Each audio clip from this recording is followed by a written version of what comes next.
What is it?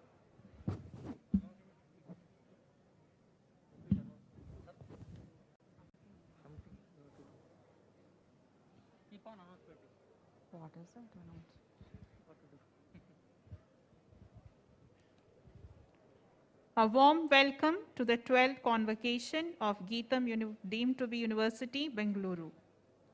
Convocation is an important academic ceremony in the calendar of the university. I welcome all the young promising graduates to this solemn and professed occasion. Hearty congratulations to all graduates of the 12th Convocation. Members of the audience and the graduates are requested to occupy their allotted seats. When the academic procession enters the Convocation Hall, please remain standing till the dignitaries are seated. Likewise, at the end of the Convocation, please remain standing when the national anthem is recited until Chancellor's procession leaves the hall.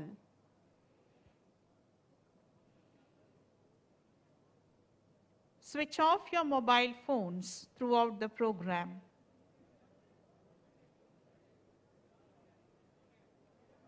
Please refrain from walking out of the auditorium during the convocation. Please maintain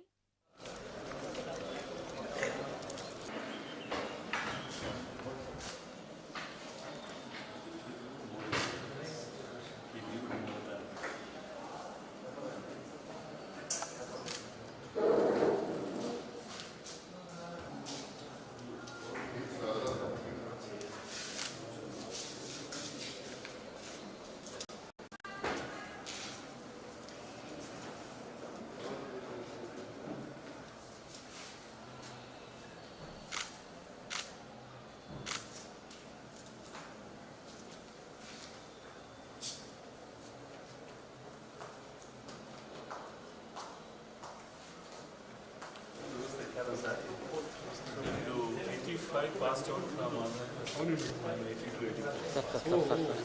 Not for engineering, I have from arts class.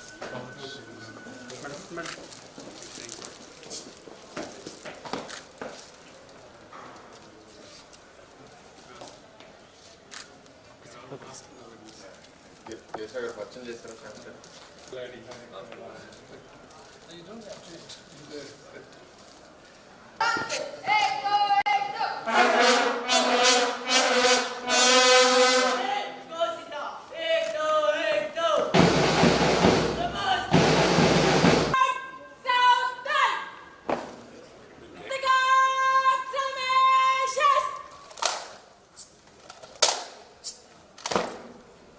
नाश्ता गीत शुरू कर।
Sir okay camera sir okay smile.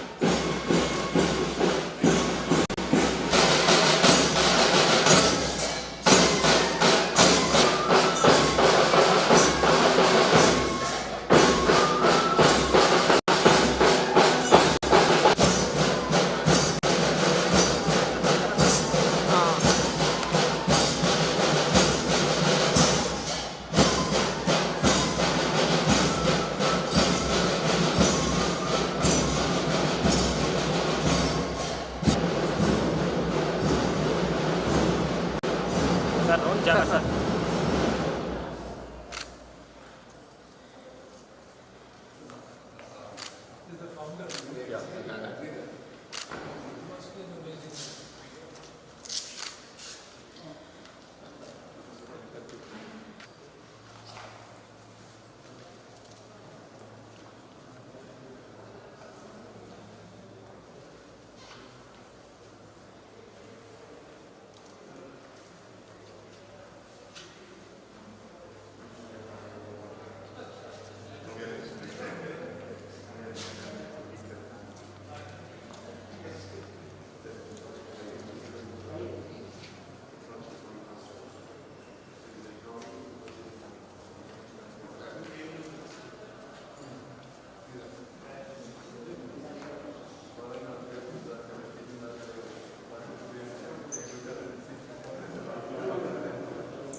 Sir camera sir okay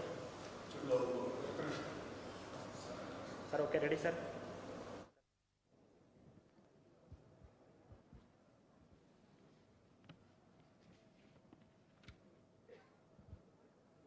The university expects its graduates to uphold the highest moral and ethical standards.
Invocation.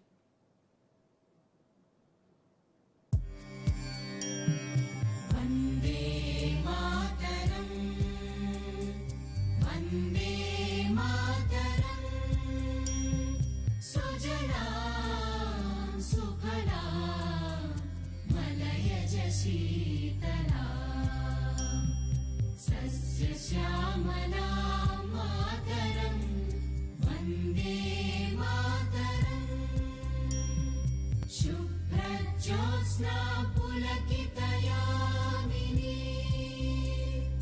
पुल्लकुसुमित द्रुमदलशोभिनी सुहासिनी सुमधुरभाषिणी सुखदां वरदां मातरं वन्दे मातरं Vande Mataram.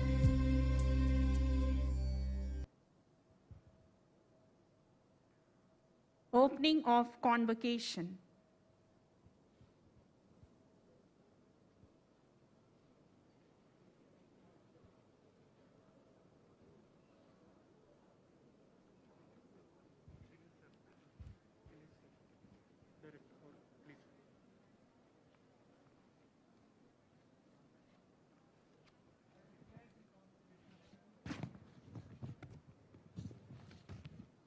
Annual report by the Vice Chancellor.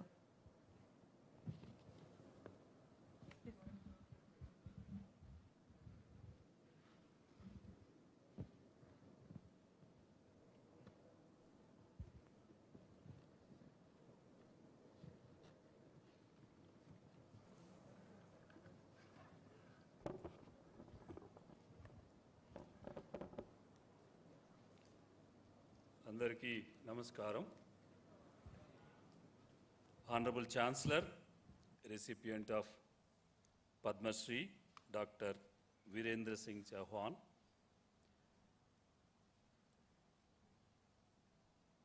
our esteemed President, M. Sri Bharat Garu, esteemed Chief Guest, CST Shibulal, co-founder and former CEO and Managing Director of Infosys Limited, distinguished recipients of honorary degrees of Doctor of Science, CST Shibulal, our Chief Guest, Sri P. Radhakrishna Garu, Director, LRDE DRDO, Bengaluru, distinguished members of the governing body and the Board of Management, respected Pro-Vice Chancellors, Deans, Heads of Institutions, Registrar, Functional Directors, Heads of Departments, Faculty, Staff, and Students, respected parents, distinguished invitees, press and electronic media.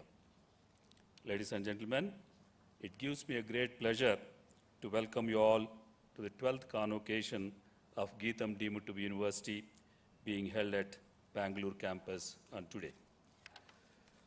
Today we have with us a renowned business executive, CST Shibulal, co-founder and former CEO and Managing Director of Infosys Limited, whose valuable contributions are significant to IT industry. He is attending on virtual. Sir, we are grateful to you for consenting to be given as a chief guest and deliver the convocation address. We extend you a cordial welcome to GITAM Bengaluru. We're all experiencing unprecedented and adverse situation due to COVID-2019 for the last 2 years. We are prepared to learn with an open mind. Every adversity can be turned into an opportunity.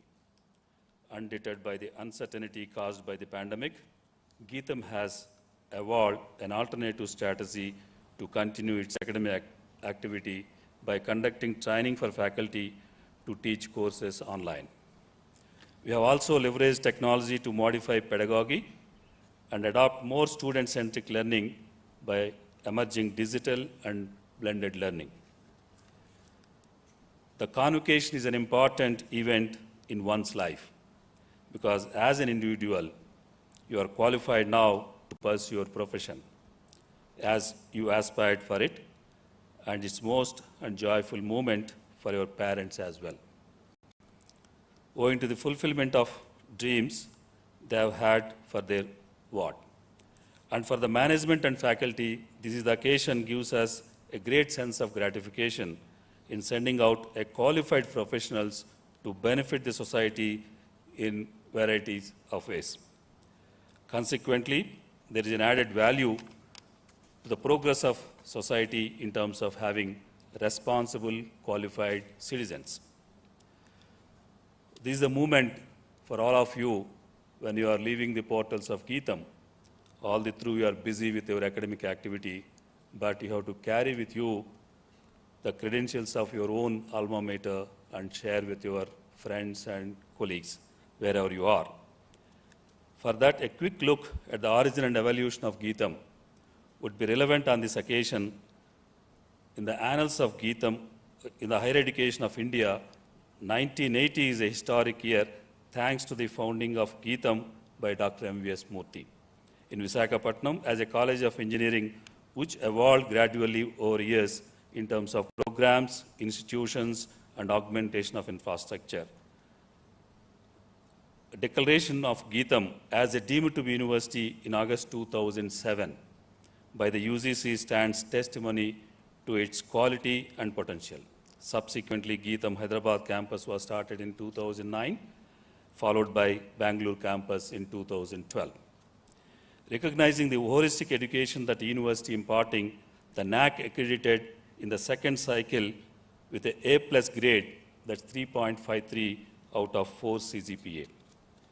UGC recognized GITAM as a research university and accorded 12B status to the university to enable teachers and students to receive UGC grants under the various schemes.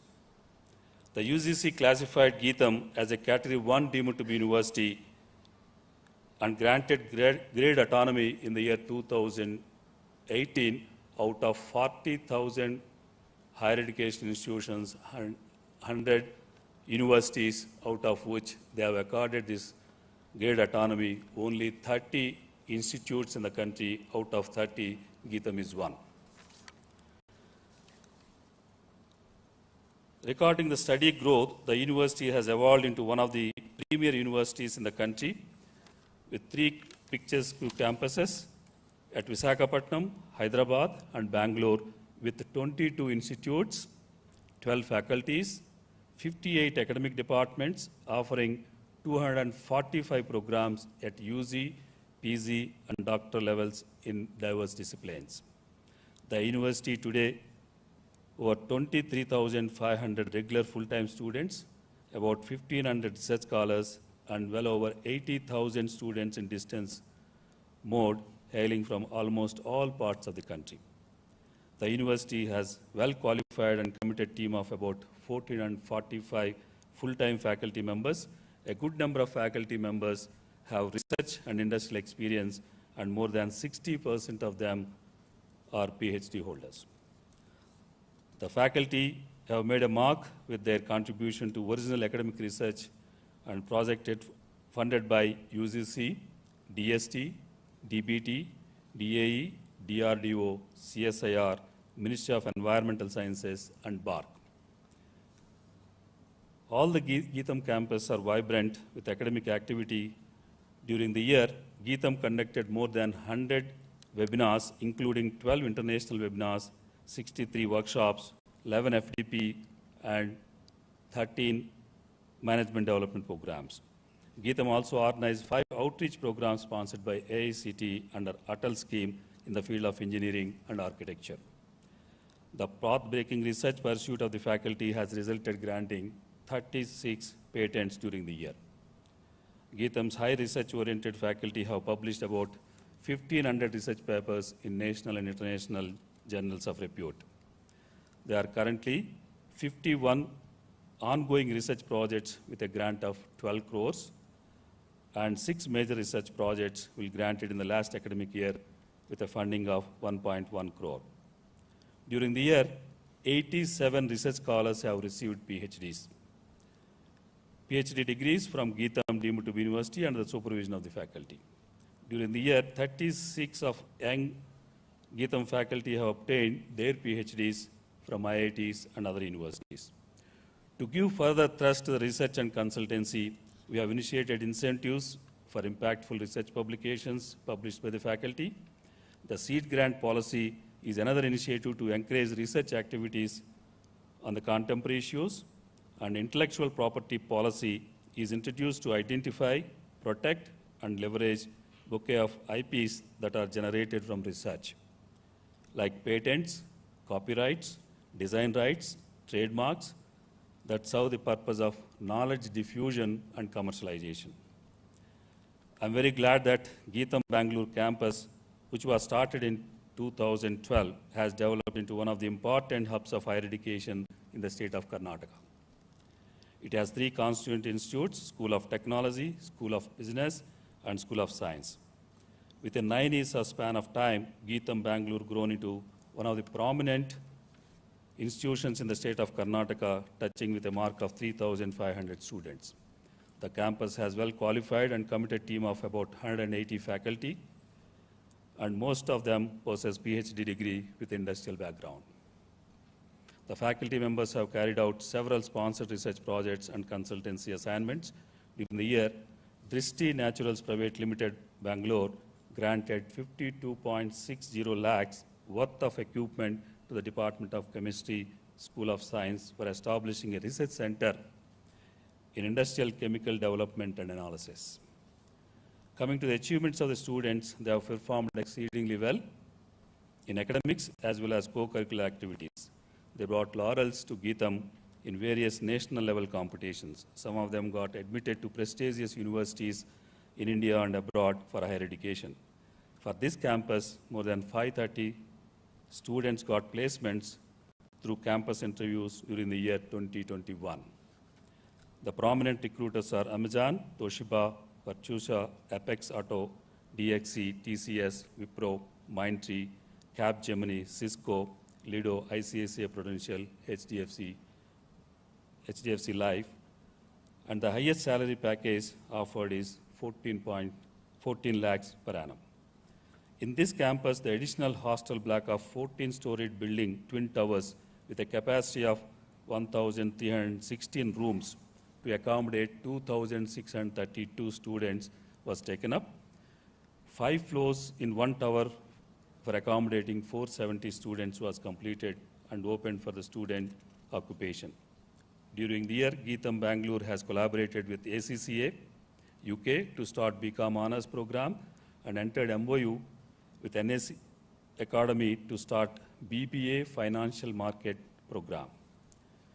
Teaching learning process has been transferred to match global standards. There is a major shift in the way the campus life is redefined to make it inviting and rewarding for the students. GITAM has developed its own learning management system to address the university's expanding needs. This paradigm shift has been possible because of the dynamism of GITAM management under the stewardship of our Honorable President, Sri M. Sri Bharat, who is an academician and administrator with a profound understanding of the challenges of higher education and unswearing commitment to quality. He is committed to investing in human resources, infrastructure, and technologies, however demanding it may be on the university's budget. Now, I congratulate the faculty and supporting staff for their steadfast commitment in contributing to the vision of the GITAM. On this memorable occasion of the university's convocation, I once again thank all of them. I wish to inform you that in today's convocation, a total of 594 students graduating in various disciplines of bachelor's and master's degrees from GITAM Bangalore for being conferred by the Chancellor. This year, 6 students are presented with gold medals for their exemplary performance in various disciplines. I wish to inform you that in recognition of Sri S.T. Sibulal's and Sri P. Radhakrishna's significant contribution to the fields of IT and radar systems respectively, GITAM feels proud to honor them by presenting honorary degrees of Doctor of Science. I congratulate the research scholars who are awarded with PhD degrees and also the students who are going to receive gold medal, rank certificates and UGPG graduate degrees. I congratulate you on joining the 60,000 plus club of GITAM graduates. So far, GITAM has produced 60,000 graduates, both UG and PG. In addition, 657 scholars received their PhD degrees from the portals of GITAM. In addition to these regular programs, more than 1 lakh students received their degrees through distance learning. My dear young friends, you are among the fortunate few to have a transforming educational experience at GITAM, Bangalore. You will reap the benefits of the rewarding experience for your life. I wish you all, you graduate today, would stand up for the institution which was named after by Mahatma Gandhi, by adhering to the cardinal principles laid out by Mahatma Gandhi: truth, non-violence, service, agility. My advice to all of you is to practice these cardinal principles in your work life from this day forward, to be able to reach to the pinnacle of your career and life. Now it is my pleasant duty to express my sincere thanks to Sri S.T. Sipulal, co-founder, former CEO and Managing Director of Infosys, for kindly consenting to be the chief guest of today's convocation. Sir, we are eagerly looking forward to listen your message. I would like to thank Sri P. Radhakrishna, Director LRDE, DRDO Bangalore, for gracing in this convocation. I express my sincere thanks to Padma Shri Dr. Virendra Singh Chauhan, Chancellor of GITAM, for presiding over the convocation. It is also my pleasant duty to thank the Honorable President, Sri M. Sri Bharat Garu, and I take this opportunity to express my gratefulness to all my colleagues, faculty, staff, and students for their continued support and encouragement. I express my thanks to Ministry of Education, UGC, AICTE, Indian Medical Council, Council of Architecture, Pharmacy Council of India, Indian Nursing Council, and the State Government of Karnataka, and other funding agencies for their cooperation and support. My thanks are also due to the media friends, guests, and invitees for making this function memorable. It's my fervent hope that this coveted university will find its well-deserved place among the top 100 universities in the world university ranking by 2040. This award objective of GITAM can be achieved only we continue this relentless march as a team. Thank you. Jai Hind. Namaskar.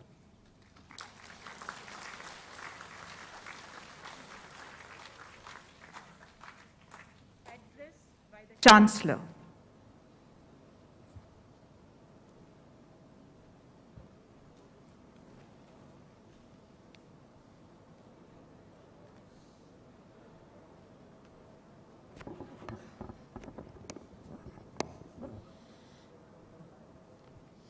Good afternoon to everyone. President of GITAM University, my friend Bharat, the Vice Chancellor, the members of the Management Board, Deans, Pro-Vice Chancellors of the campuses, the faculty, Dr. Radhakrishnan, Dr. Shibulal, if he's here, I'm not sure, parents, well-wisher of students, and finally, most importantly, the students. I'm delighted to be amongst you. I have visited the 2 other campuses of GITAM, and many thoughts come to my mind, but I'll rest them for the time being. I wish to celebrate with you the occasion today. It's an important milestone in your life, actually in everybody's life who's present here. So we all share the joy and happiness of the occasion with you. You're very fortunate to have come to university. Whenever I have spoken to younger students, and I still run a lab, I still have large number of young students, I always think how fortunate those of us have been, and how fortunate have you been to have come to a good university and be educated by dedicated teachers. I'm going to share some different 3 or 4 small points with you. I won't take too much time, because if I did, then you'll start talking amongst yourself, and which will become not very interesting. So I'll be very brief. The first of all, the point that I said just now about being fortunate to have come to a good university and be educated, be skilled, learned ways of talking to people, listening to people, being educated. And given the country that we live in, we are still in the top 5–10% of this population. And this privilege necessarily puts on our shoulder a sense of responsibility.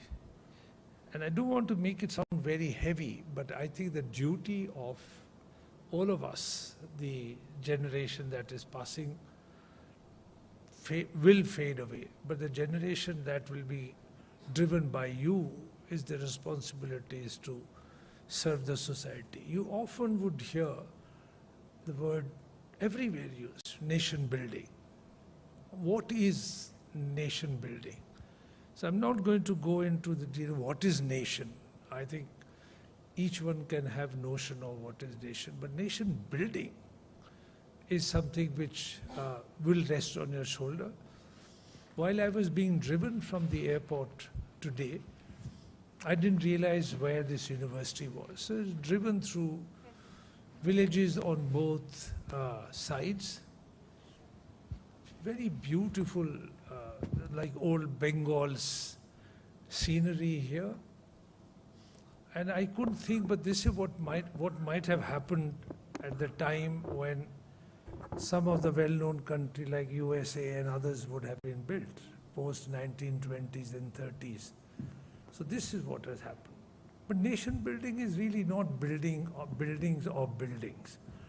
Nation building is much more than just having large buildings, obviously not. So the point I'm trying to make to you, the responsibility is entirely on your shoulder. Where do you want to take this country to? And therefore the individual responsibility, for long we have things, and in democracy it happens more often than not, that doing something is somebody else's responsibility. In non-democratic setups, of course, there are different models. But fortunately, this country has nurtured democracy since its independence. The powers have gone from one hand to the other. It's not working. The powers have gone very smoothly from one hand to the other, and I think we should be proud of what we have.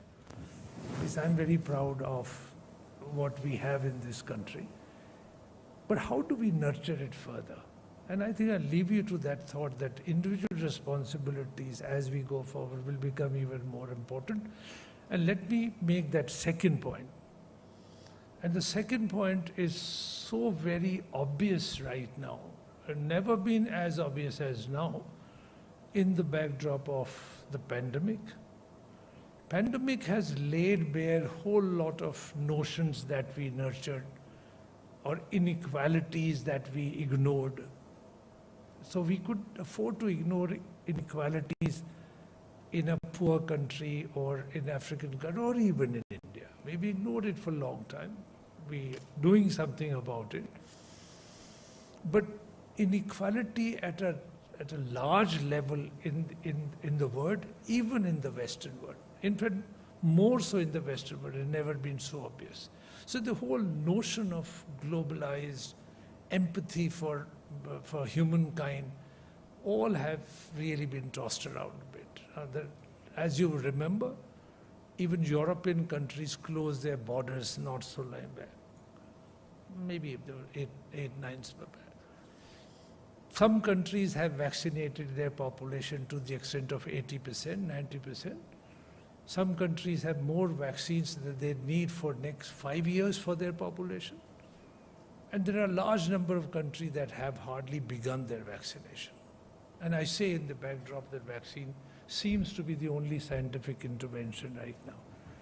So the world, if you look from here, or when you go out in the world, which you will find it very complicated. You will find it very complex.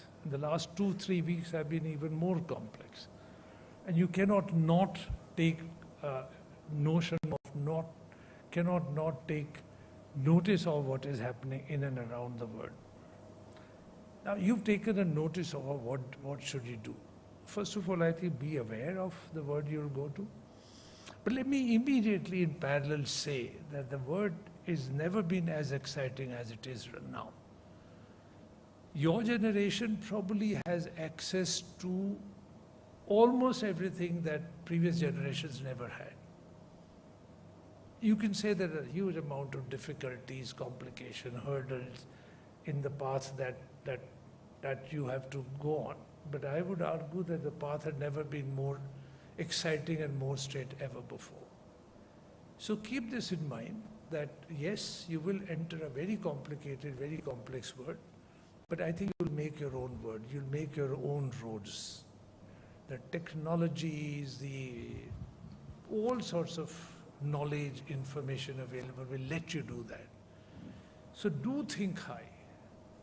I can simply say, you will disagree with me, or you may disagree with me, that when we were your age, when I was your age, we just didn't think there were choices. Indeed, there were no choices. And I might say you are spoiled for choices. So take your future steps carefully. There's nothing that your generation cannot achieve. Almost nothing. Of course, we have to deal with future pandemics, we have to deal with the present pandemic, we have to deal with tuberculosis, we have to deal with lack of education, deal with nutrition, all that is there. But you're equipped to deal with them. So remember, that's my second point. There's a huge amount of work to be done, and do it with a great sense of enjoyment. You will enjoy it, you will love it.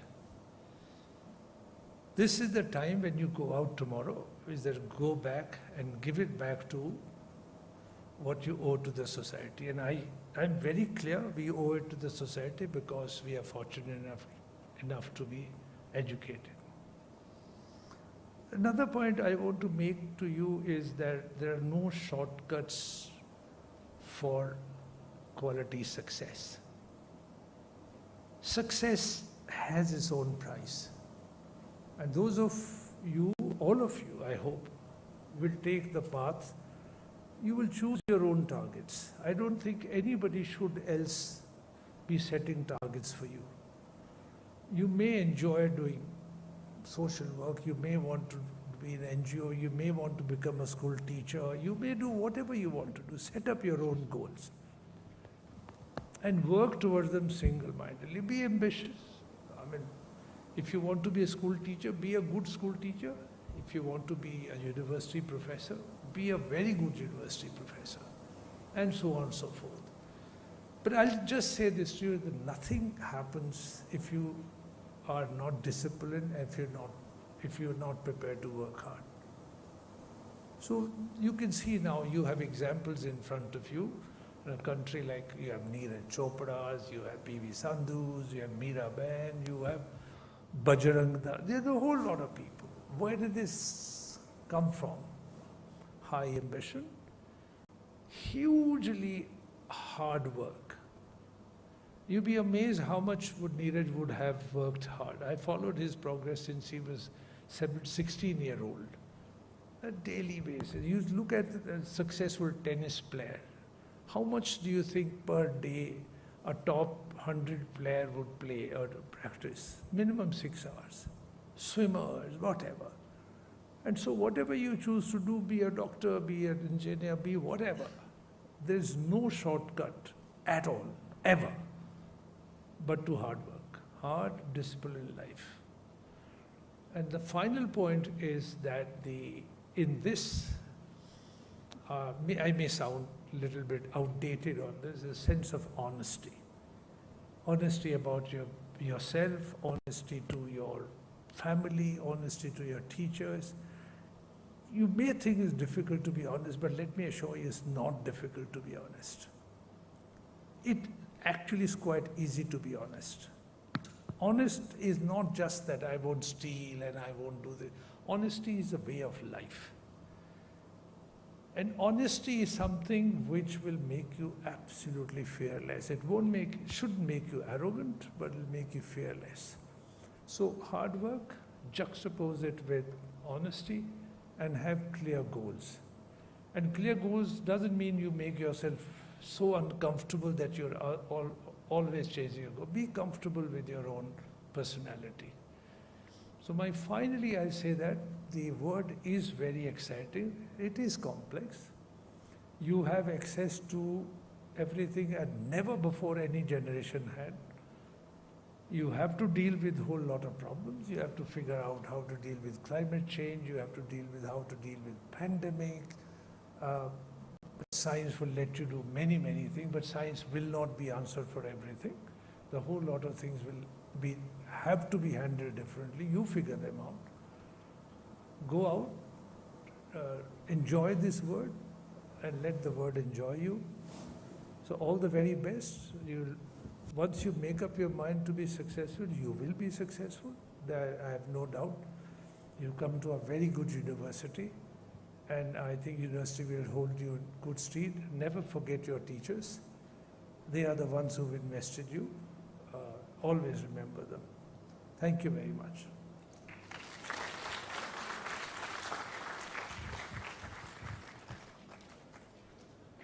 Admission of Shri S.T. Shibulal to the honorary degree of Doctor of Science.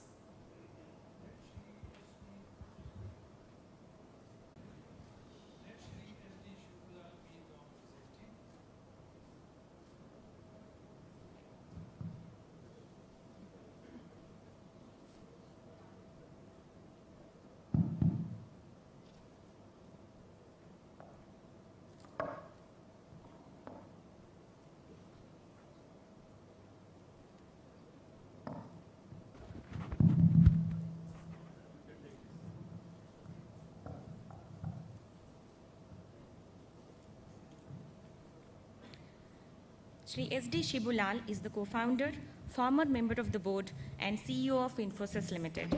Prior to becoming the CEO and managing director, he also served as the chief operating officer from 2007 to 2011. Earlier, Shri Shibulal held a number of senior leadership roles such as head of worldwide sales and customer delivery. From 1991 to 1996, he had worked with the Sun Microsystems in the US, where he led the team which designed and implemented Sun's first e-commerce application. Shri Shibulal retired from Infosys on 31st July 2014. In 2014, Shri Shibulal co-founded Axelar Ventures, a new generation platform to improve odds of success of entrepreneurs, with 3 distinct programs: Accelerator, Scale Up, and Early Stage Funding. Axelar provides infrastructure, mentoring, and capital for high-impact, India-focused startups in the areas of e-commerce, healthcare, and clean tech. Shri Shibulal holds a master's degree in computer science from Boston University and a master's degree in physics from the University of Kerala. Driven by his passion for education and developing leaders managing the K-12 government schools across India, Shri Shibulal incorporated Shiksha Lokam, an education leadership development platform, in 2016.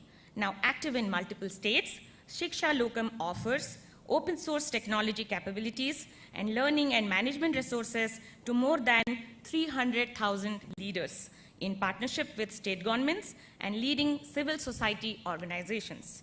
His professional affiliations include trustee of the Infosys Science Foundation, a not-for-profit trust set up by Infosys. Member, Board of Trustees of Boston University. Member, Board of Managers of Haverford College, Philadelphia. Chairman, High Power Digital Advisory Committee of Kerala. And Chairman, Tamara.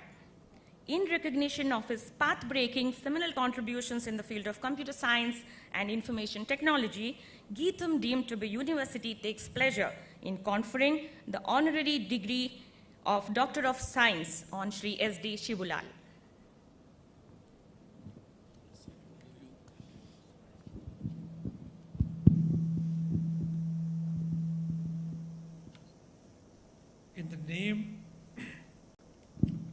In the name and on behalf of the Board of Management of GITAM, deemed to be university, I confer upon you, Mr. Shibulal,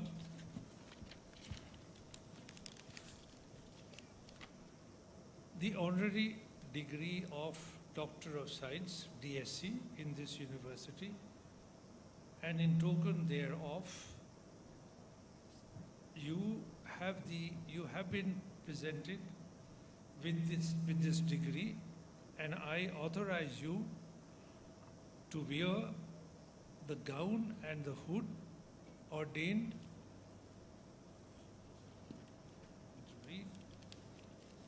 as the insignia of your degree. Chief Guest Address.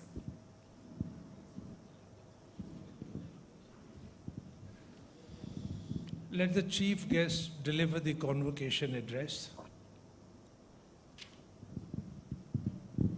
Good afternoon, ladies and gentlemen. At the outset, let me thank the management of GITAM University for inviting me as the chief guest for your 12th convocation ceremony. I feel privileged to be addressing all of you today. I am humbled to receive the honorary degree of Doctor of Science from GITAM. It is indeed a privilege for me to be named one of the recipients today. Thank you. My congratulations to all those students who are being conferred with their degrees today.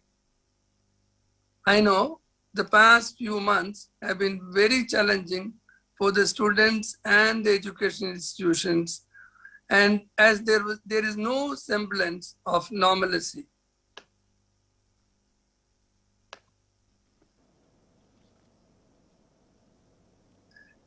The pandemic has been a black swan event which rarely occurs in history.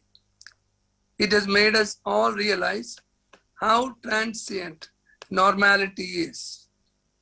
In a matter of days, the whole world can turn topsy-turvy, and what we had taken for granted simply does not exist anymore. You have witnessed how mankind has adjusted to the new normal. Education also has followed the same path.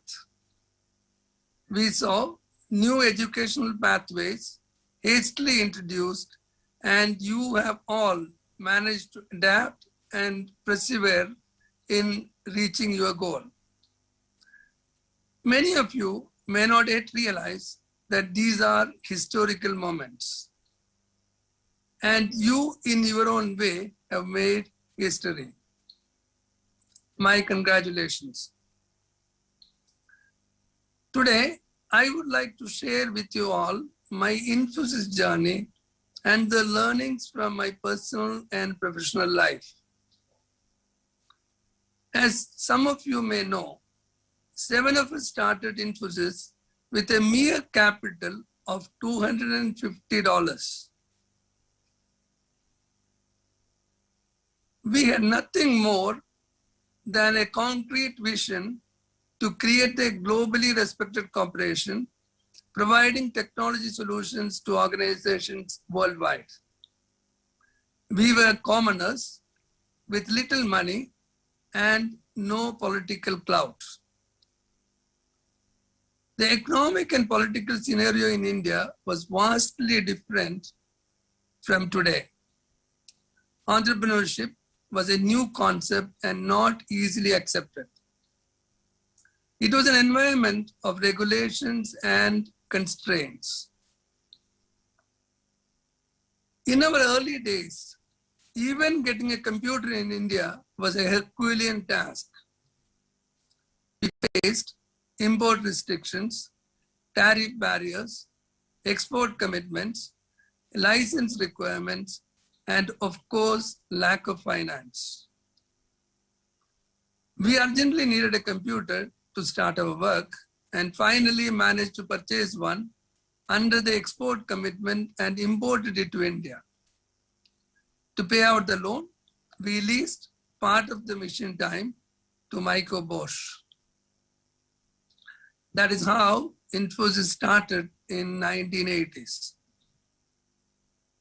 Today, Infosys story seems like a dream run. But we built Infosys brick by brick with persistence, perseverance, and teamwork. We were lucky to have a team with complementary but mutually exhaustive skills, a visionary leader in Mr. Narayan Murthy. Yet, it involved a lot of personal sacrifices on the part of the founders. By the time I left Infosys in 2014, it had become a true multinational company in every sense of the word. A net revenue of $8.5 billion, over 170,000 employees, providing information technology services across the globe. As an organization, Infosys has a lot of firsts to its credit. It is the first Indian company to be listed on NASDAQ, first Indian company to give employee stock option plans, first company to be certified CM level 5. Infosys has an enviable reputation for its corporate governance, ethical standards, and corporate social responsibility. Infosys, in many ways, pioneered corporate governance in India and has been a role model for other corporates in India. In fact, this gave an impetus to the IT industry in India and built credibility for our country. It changed in many ways the manner India was projected in the global scenario. Previously, when Indians traveled abroad, they were asked about poverty, snake charmers, and cows on the road. In fact, in my first presentation out of India, I have even started the presentation by pointing out India and Bengaluru on the world map. However, by the mid-90s, if you reveal to a foreigner that you were an Indian, the likely question would be, are you a software engineer? I would like to believe that Infosys substantially contributed to this paradigm shift in perception. Let me now share my learnings from my journey with Infosys. Infosys was an idea. The value of an idea is in its execution. Infosys was founded on a compelling idea that technology will be ubiquitous and service industry will be globalized. So these were the two ideas on which Infosys was founded. But we were able to create value only when we followed up our idea with flawless execution. Our innovation, the global delivery model, changing the paradigm of taking worker to work to getting the work to the worker, created a new execution paradigm, which is today adopted by many sectors. So the first point, idea is great, execution is the way to create value. Second, the power of the founding team who focused on the larger purpose than on individual aspirations. You can imagine, Infosys had 7 founders, enormously capable individuals. I have looked at the history and tried to find another set of people who have lived on and teamed up for a period of more than 35 years. I am yet to find one. So the power of the founding team who focused on the larger purpose than their individual aspirations. Third, building a successful business is not a sprint, but a marathon. It takes time. It takes persistence. It is a marathon. Fourth, the value of values. You need a clearly articulated set of values, value systems based on fairness, honesty, integrity, meritocracy, and transparency.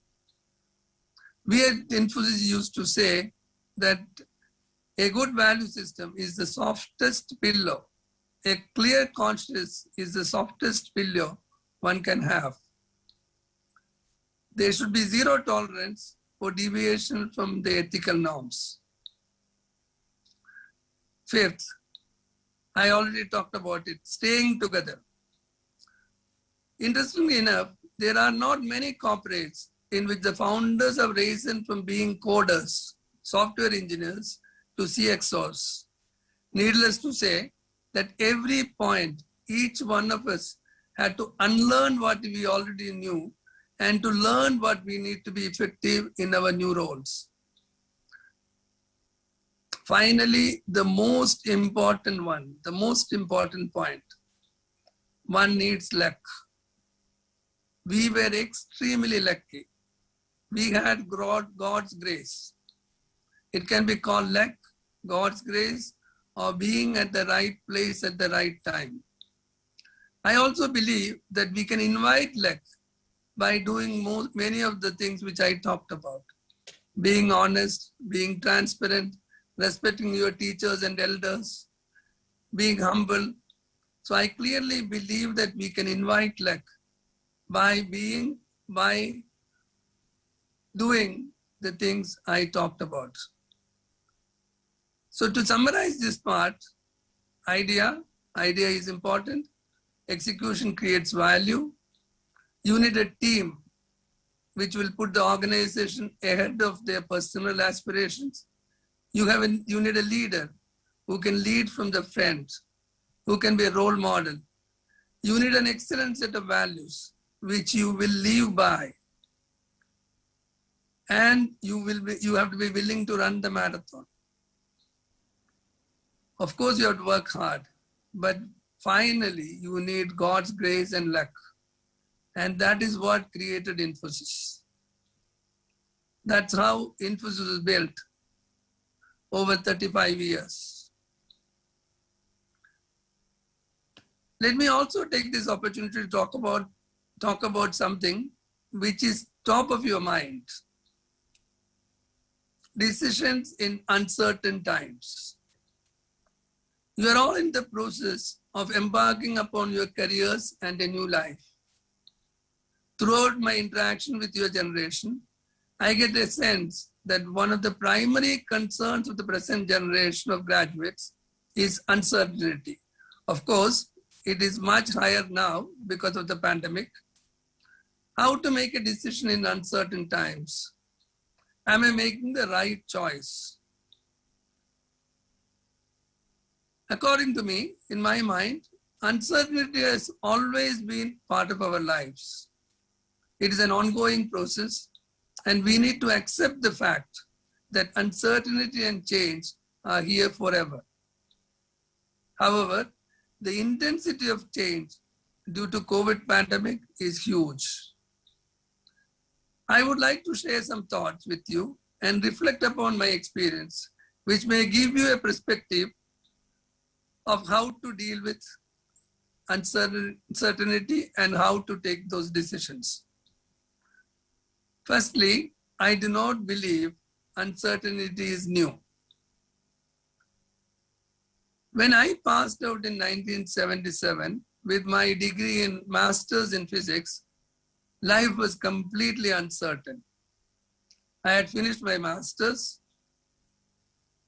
At the same time, the scenario in India was very different. India was ruled by license Raj. Getting a telephone took 2 years. Buying a car, probably 5. The license Raj created constraints to production and job creation. I started looking for jobs. There were limited options. There was no concept of entrepreneurships. Startups were unheard of. There was no capital available. The opportunities available were all local. So it was a world of constraints, and my first and foremost challenge was to find a job. Today, the world is different. There is an abundance of opportunities, strong entrepreneurship culture, capital is easily available. There is no government control over production or job creation. So I live in a world of constraints, you live in a world of abundance.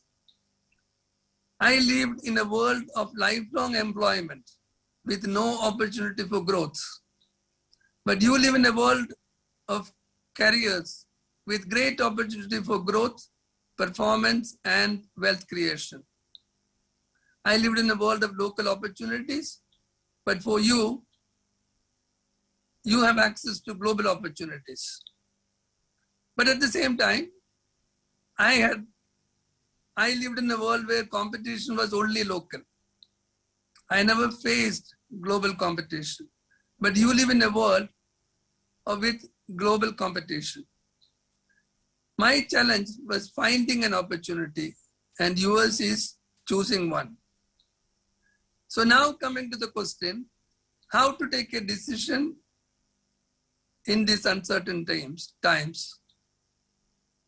When I took over as CEO in Infosys of 2011, my mentor, Mr. Narayanamurthy, told me, Shibu, a bad decision is better than no decision. Decisions have to be made. You will face situations where you have to take a decision and you will not have 100% of the information.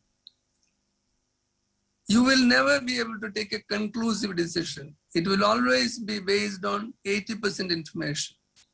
By the way, by the time you have 100% information, the time for the decision would have passed. The first thing I learned over time is to make a decision based on data available and to keep the emotions out of the decision. Not on emotions, not on what is looking good, not on personalities, based on data and objective view. That will give you the courage to take the decisions in uncertain times. Second, once you make a decision, stay committed to it. The worst thing you can do is to make a decision and not remain uncommitted, sitting on the wall, looking and doubting yourself and others. You need to show commitment, conviction, and confidence once a decision is made.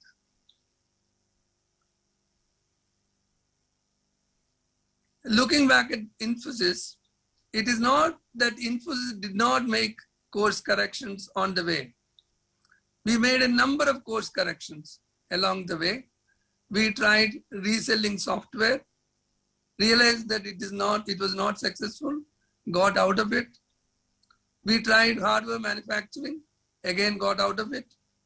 So the final point is you have to learn and adapt, but remain committed to the purpose. Make the decision, base it on data, and stay committed while being open-minded and flexible. To conclude, I can understand many of you are concerned about the future in the aftermath of the pandemic. In this period of uncertainty, we cannot predict how normality will look in the near future. These uncertainties should not be a personal impediment, rather than an opportunity to modify your way of thinking, to be creative in your own ideas, and redefine your approaches to problem management and solution. I clearly believe wherever we are, there are boundless possibilities to make a positive difference. As you all set out on your own journeys to meet the world in your own terms, I would like you to remember that each one of us has a responsibility to be better than what we were yesterday, and to leave things that we are given to us better than what they were when we accepted them. I wish all of you all the best for a very bright future. Thank you.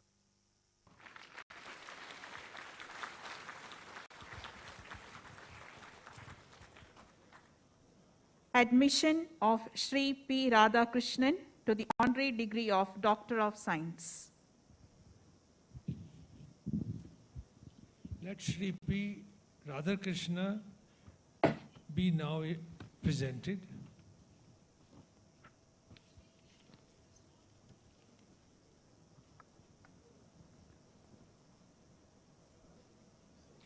Shri P. Radhakrishna, an outstanding scientist, is currently the Director, Electronics and Radar Development Establishment, LRDE, DRDO, Bengaluru.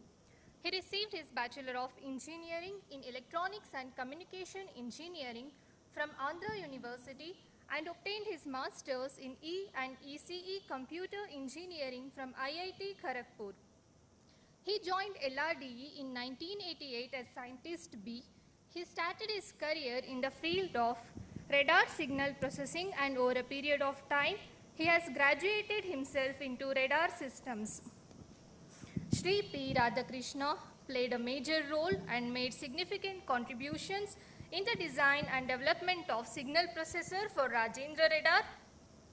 As team leader, he has been the driving force for establishing a family of 3D medium-range surveillance radars with fully DSP-based parallel and programmable signal processor and digital receiver technologies.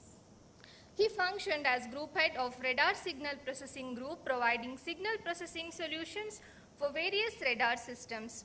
He played a nodal role in the radar signal processing, processor technologies and radar system engineering activities in the organization. Shri P. Radhakrishna contributed to various radar development projects, including Rajendra Multifunction Phased Array Radar for Aksha weapon system, Weapon Locating Radar, a family of 3D surveillance radar, namely 3D Central Acquisition Radar for Aksha weapon system, Rohini for Indian Air Force, Revati for Indian Navy, 3D Tactical Control Radar for Indian Army. All of them have been productionized and deployed.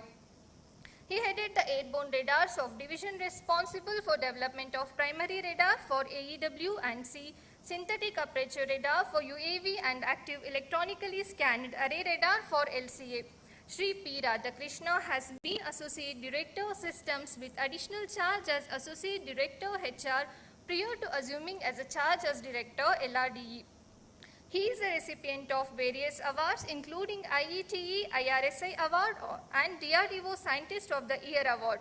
His areas of interest include radar signal processing and processor architectures, radar system engineering, active phased array technologies, multistatic radar technologies. In recognition of his distinguished and outstanding contribution in the field of science and technology in general and radar technologies and system in particular, GITAM deemed to be University takes pleasure in conferring the honorary degree of Doctor of Science on Shri P. Radhakrishna.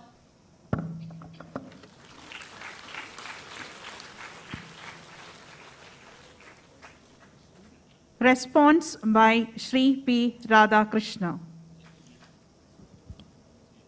Sure. In the name and on behalf of the Board of Management of GITAM deemed to be University, I confer upon you, sir, the honorary degree of Doctor of Science, DSc, in this university, and in token thereof, you have been presented with the degree, and I authorize you to wear the gown and hood ordained as the insignia of your degree.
Response by Shri P. Radhakrishna.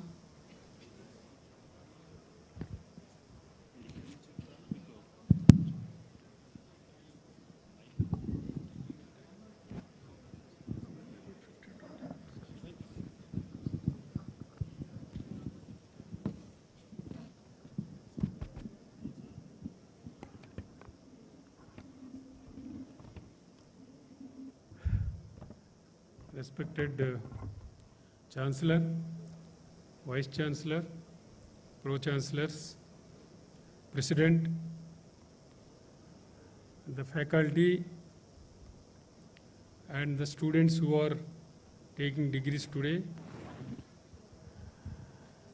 Very good afternoon to all of you.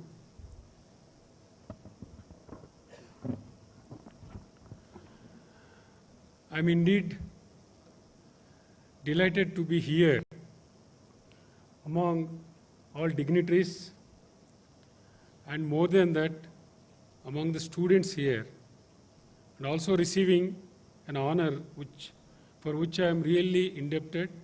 I don't know really I deserve that or not, but it is a real recognition and honor for me. Not as a me, actually, what I say, my name or what actually. As a director LRD, that's what I would like to proudly say. As a director LRD, receiving this honor is the real honor. So that's what actually I would like to thank GITAM University for recognizing this. And before we were listening to Chancellor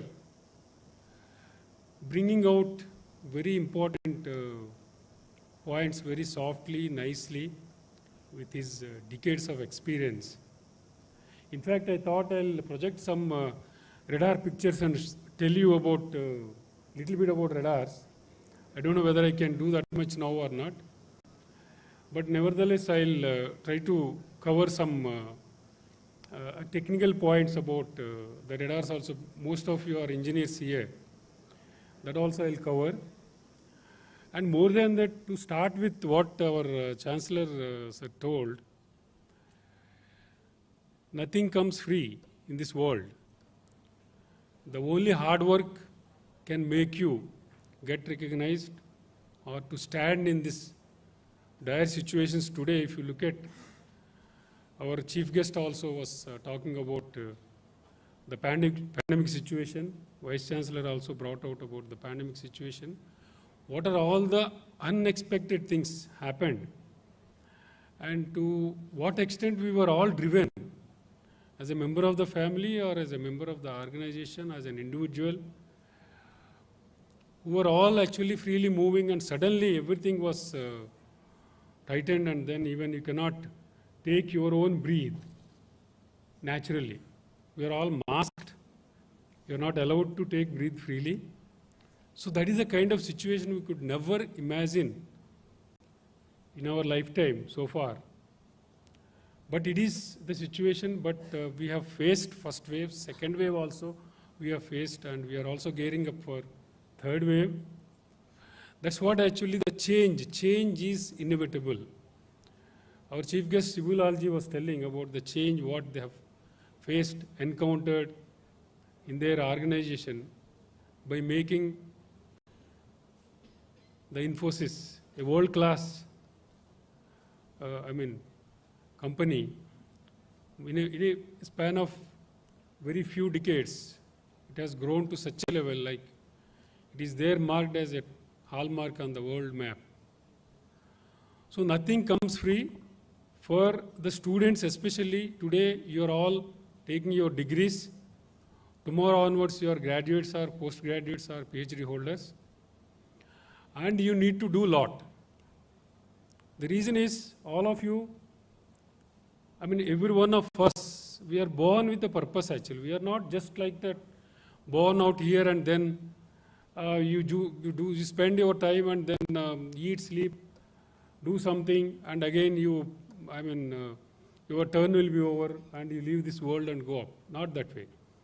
So all of us, out of all 84 lakh creatures in this world, the human life is the most valuable life, the most intellectual, and this life, birth in this life, in this form of human, is very, very important for all of us. And every one of us has a purpose actually here in this world. So that's what you need to now tighten your belt and then identify, recognize, and then set your goals forth where you are going to join in some private company, public sector, or a government company, or it could be some banking, somewhere, anywhere you will be joining. Somewhere you will be doing your job. But what is required there for that? To excel yourself according to your professional degree. What you can identify yourself as an expert or as a professional, true professional. So that can only happen with your attitude. So it is, all of you know actually, we would have seen here and there many places on the walls some slogan saying that the attitude is more important than aptitude. You may have very good aptitude, but if your attitude is not okay, then you cannot reach the summit. So to climb even up to the top of the Himalayas, or for all many mountaineers actually, Everest is the target, right? They don't, just like that, they don't go and run to the summit. There is a way of climbing. That's what is called attitude actually. You need a lot of patience to maintain the attitude to achieve your goal. So the hard work cannot be replaced by anything, no shortcut for anything, as our Chancellor brought out in his opening speech. So you need to put your efforts, and as our chief guest also brought out, like there is nothing like 100% success. Okay. Only the probability of success, all of you would have studied the probability theory. That is everywhere applicable. So if you start here from here, then I have to go after this program, I have to reach my residence. I may think that I'll reach in 1.5 hour, 1 hour 45 minutes. That 1 hour or 1.5 hour or 1 hour or 2 hour, whatever time you set actually, with a certain probability I can reach there. I may not reach also, right?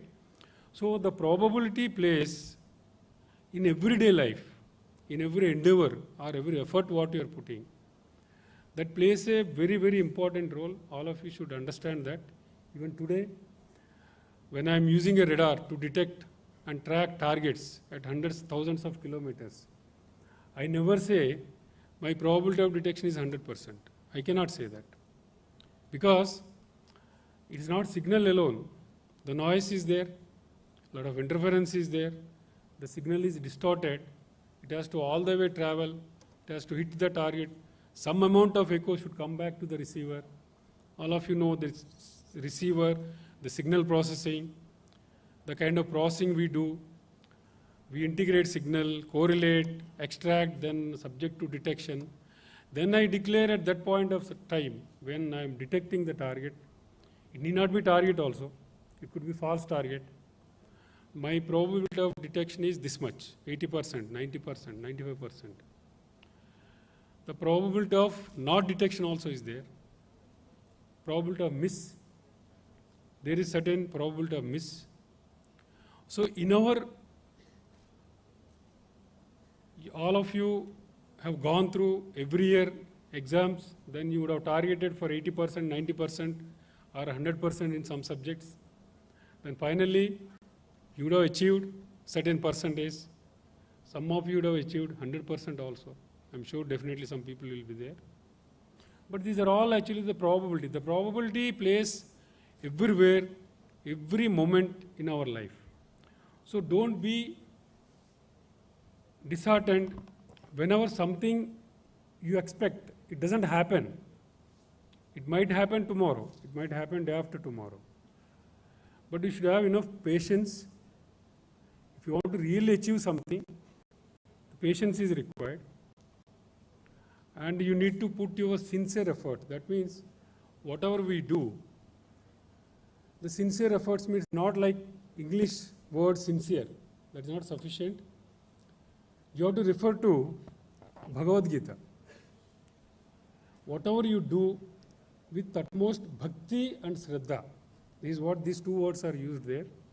Even if you do some prayer, so with that, the devotion, what you are, with that bhakti or shraddha, what you are actually submitting yourself with wholeheartedly, like whole and soul, like, right? That makes a lot of difference.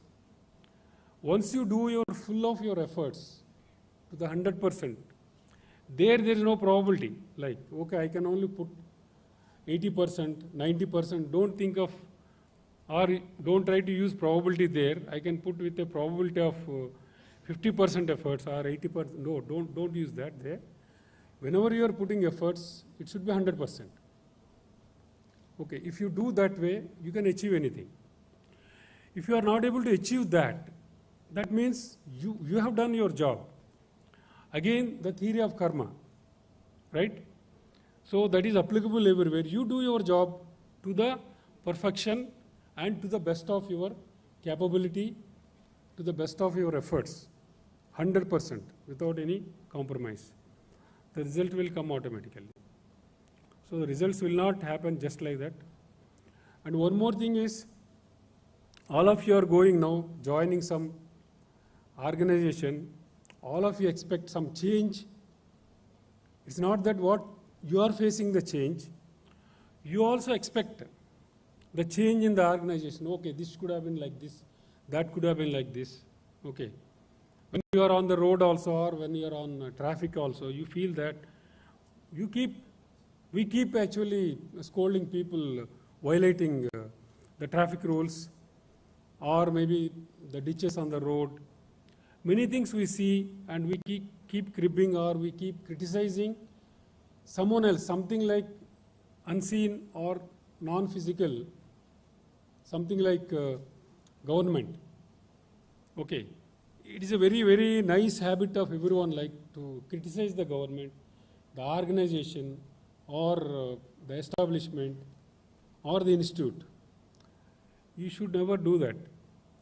See, this institute name is named after Mahatma Gandhi. So in this context, one saying from Mahatma Gandhi I would like to reiterate here. What he said, you be the change in the world what you would like to see. You want to see some change, right? First it should emanate from you. You be the change. Okay. You try to bring in that change so that the change will come automatically. Instead of thinking that, okay, somebody will change the entire world, nobody can change the entire world. But everybody should transform towards an occasion and contribute his part. As I told, all of us have some purpose actually. We have to play our roles sincerely, without any emotions, without any attachment. We should play our roles. The role playing is very, very important. Tomorrow, when you join and assume some responsibility as an employee of a company or an organization, the role assigned to you, you have to play the role. When you are sitting in the seat, there is no chance for any personal prejudices. You should not have any biases. That is very, very important. Even that is true in social relationship also it is true actually, family relationship also it is true. Everywhere the playing the role is very, very important. So that is one more important thing all of you should understand. And then the future is always uncertain.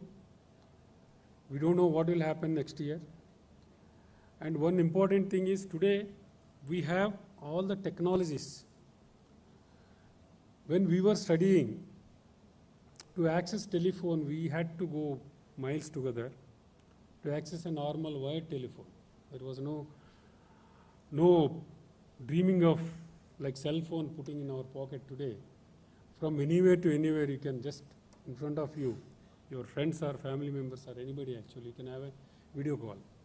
That luxury was not there those days. When we were studying, in the school and college, there was no such technology available.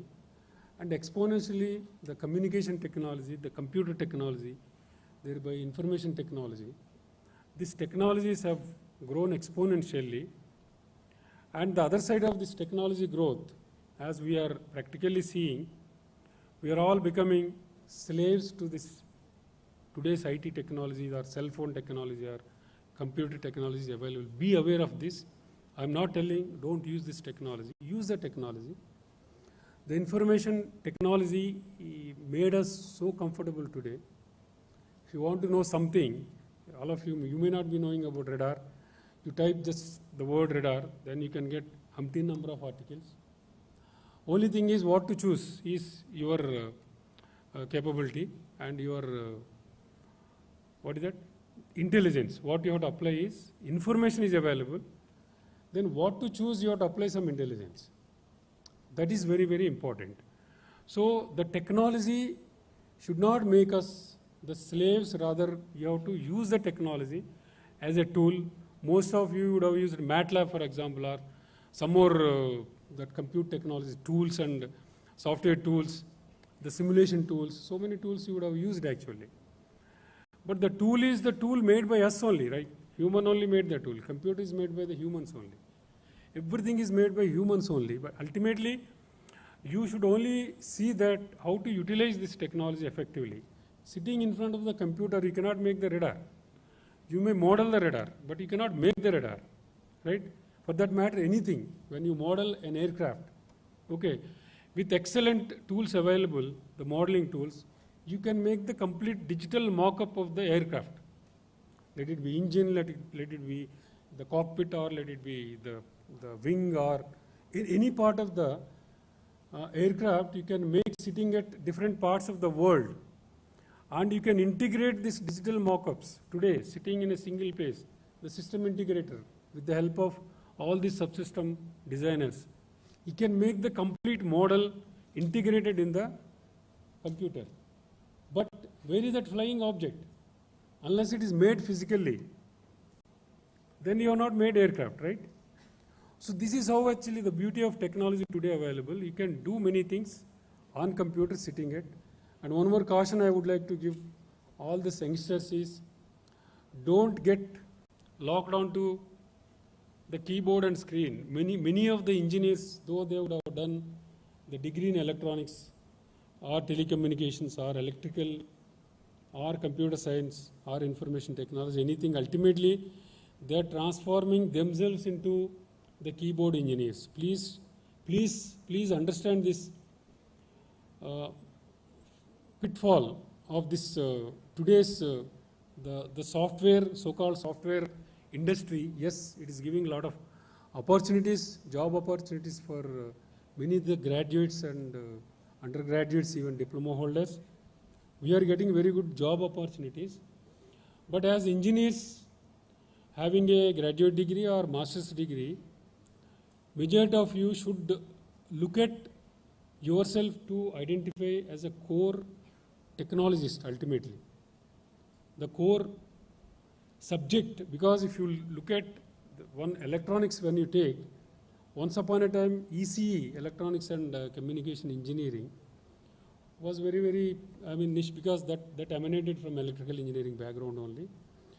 If that as electronics as a single engineering subject breeded so many branches of now engineering, let it be communication, let it be information technology, ultimately computer engineering, many things came out of that electronics, because the core of the electronics only is the part of every of these technologies today. But what is happening is, unfortunately, most of you will go for software. Software development is there. Software development is not just by just coding and something, making some program or banking software or some insurance package, something. But what is happening is, most of the software people actually today, they know what is that modules SRS given to him, like software requirement specifications given to him. He'll make that module and send it to somebody who will integrate and use it somewhere else actually. But 90% of these developers, they don't know what is the end use of this particular module, what they are developing. That is another unfortunate thing. With practical experience, I am telling, having seen many people actually. People have gone, left the organizations like ISRO, DRDO, and most of these public sector companies. They joined outside IT firms. They got into software development. They earned a lot of money. End of the day, they realized that what is that we are doing? Like, what is my degree? What I am doing? So this kind of dilemma should not be there for you people. At least majority of you, I expect that you will get into some good organizations where you can really excel by applying your whatever you have studied in your academia. That is very, very important message all of you should take forward. And another, just 5 more minutes, just I will take a general, I'll conclude actually. Another thing is actually all of you under this pandemic situation, take care of your health. Health is wealth is a very, very old saying, but health is always wealth. Without health actually we cannot do anything. So I wish all of you a wonderful future. So I would like to thank once again the management of GITAM University for inviting me here and then honoring me with doctorate. So thank you very much and wish you all the best.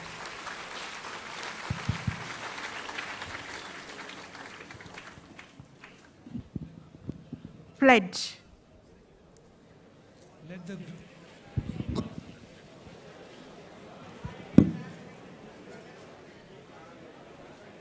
graduates now take the pledge.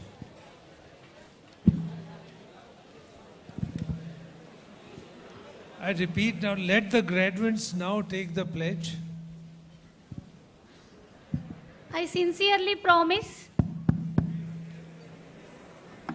and declare that if admitted to the degree for which I am a candidate and for which I have been recommended, I will, in my daily life and conversation, conduct myself as becomes a member of this university.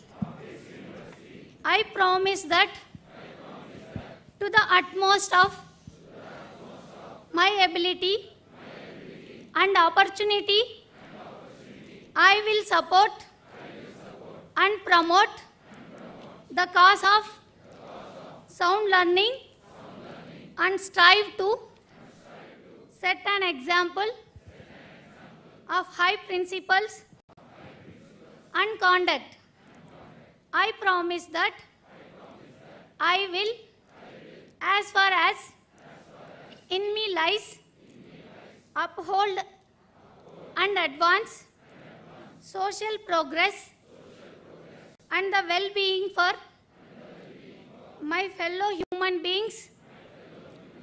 I promise that I will faithfully and carefully fulfill the duties of the profession that I am trained for, that I will on all occasions maintain purity and reputation, and that I will never deviate from the straight path of their honorable exercise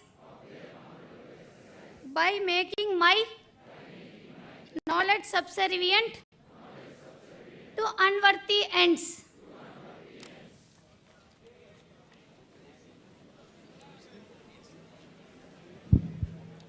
Let the graduates' pledge be considered as administered.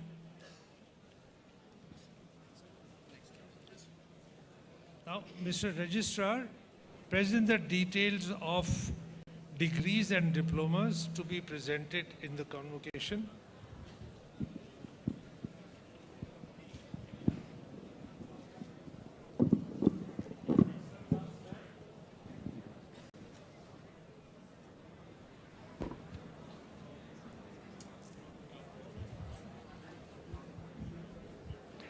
Mr. Chancellor, permit the deans and the heads of the institutes to present to you, in accordance with the grace of the Board of Management just passed, Doctor of Philosophy, Master of Business Administration, Master of Technology, Bachelor of Business Administration, Bachelor of Science, and Bachelor of Technology candidates whose names are herewith submitted for admission to the respective degrees and diplomas.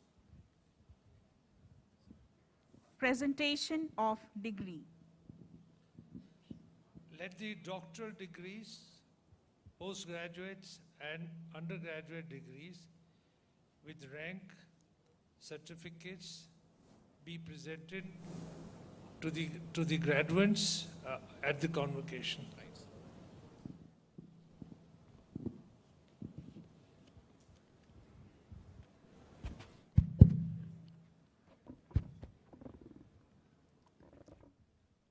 Doctor of Philosophy in Sciences, Samsani Sarita.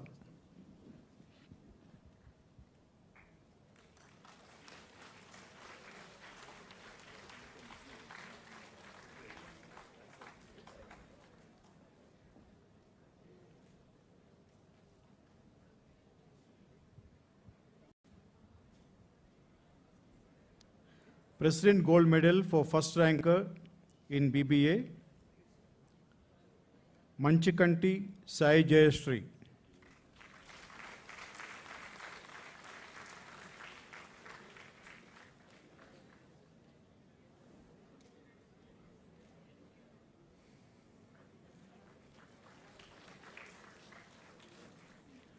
President Gold Medal for overall first ranker from all branches of BTech program, Konatala Sai Varun.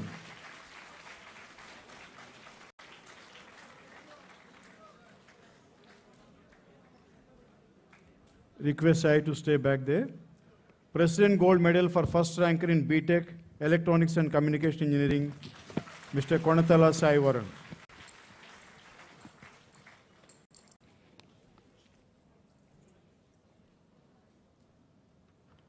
President Gold Medal for first ranker in BTech Computer Science and Engineering, Yuduguri Harshita Reddy.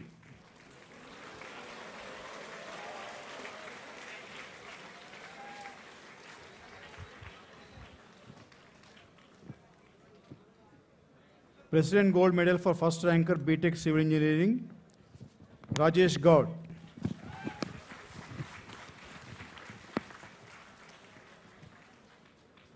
President Gold Medal for first ranker BTech Mechanical Engineering, Trinay Pawan.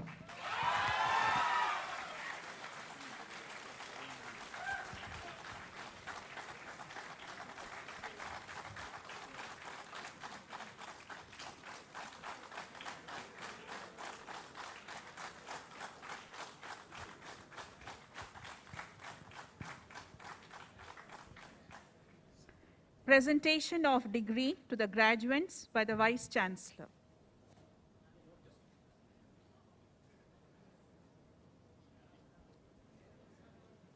Let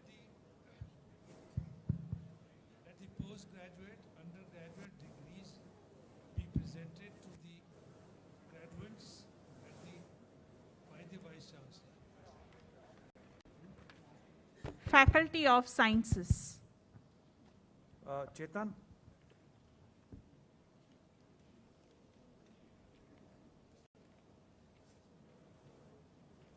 Nivedita.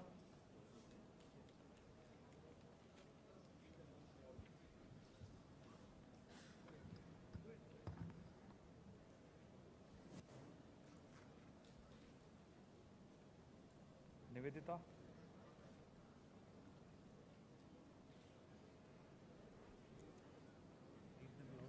Okay, yeah. Amruta.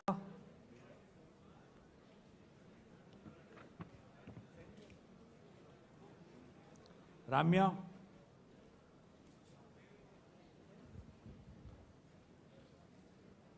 Sheikh Rakib.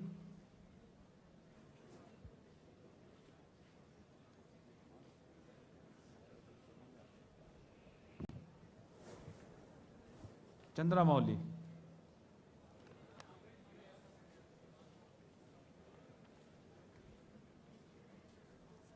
Faculty of Management. Nagateja,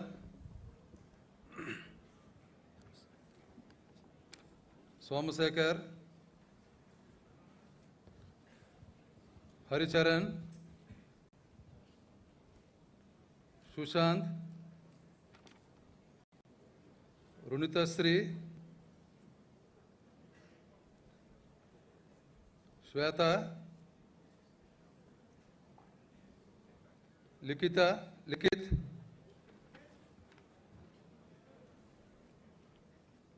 Gajendra, Bindu,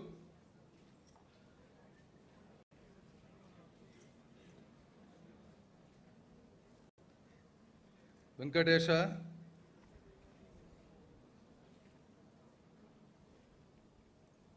Deksha,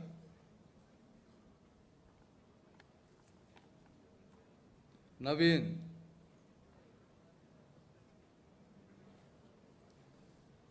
IMBA, Jhansi,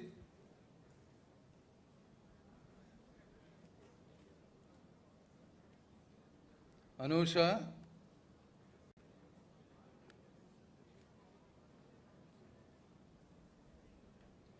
Divyasri,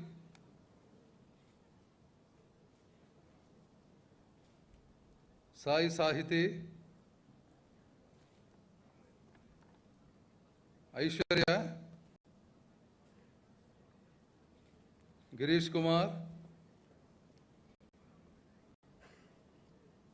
Rohit,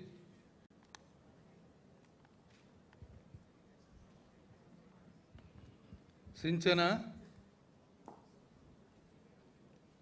and Vamsi Priya.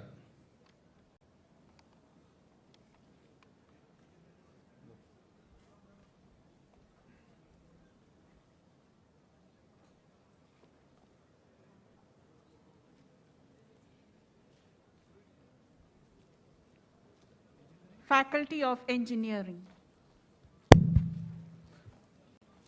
Loknath, Aparna,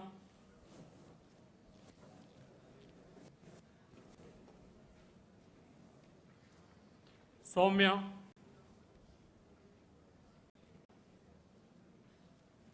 Nihant,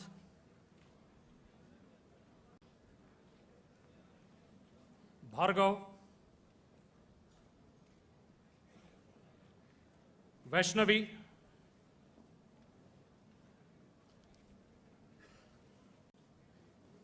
Revati,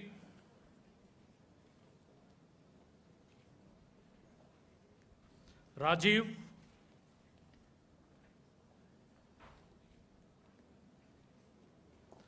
Revant, Krishna Kumar,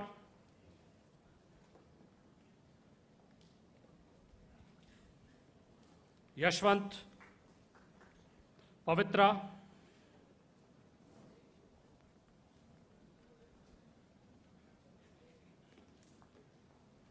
Madhuri, Sahan,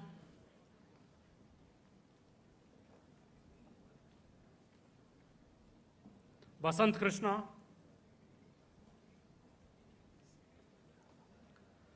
Sardar Khan,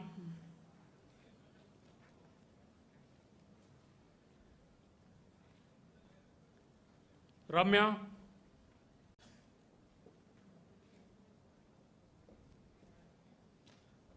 Meghna Yadav,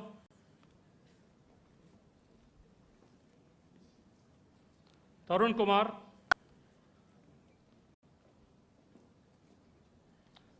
Bharat Anand, Dhruv Teja, Sai Teja, Govind Reddy, Harshvardhan, Dinesh, Puneet Sai,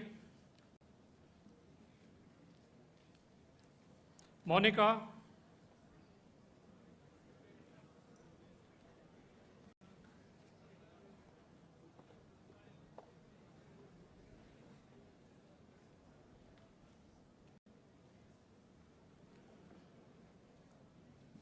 Abid Hussain,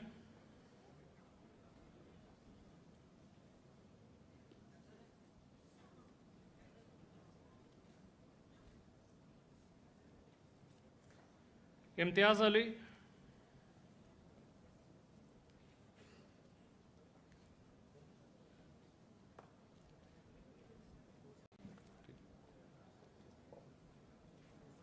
Karishma,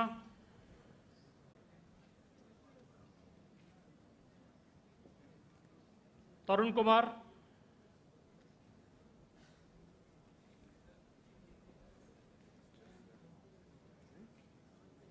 नव्याश्री,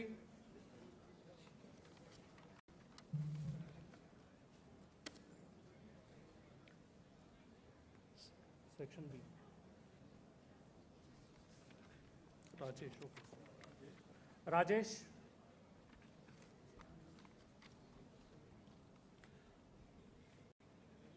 Madhulika, Santosh Kumar,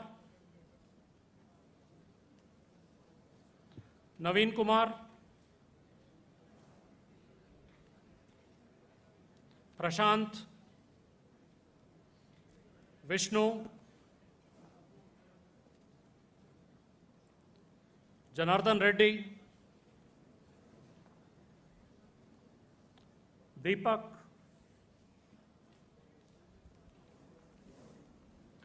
Sudesh,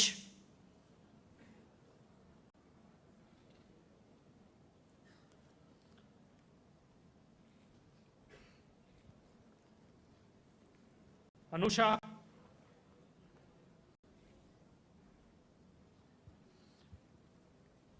Kaushal,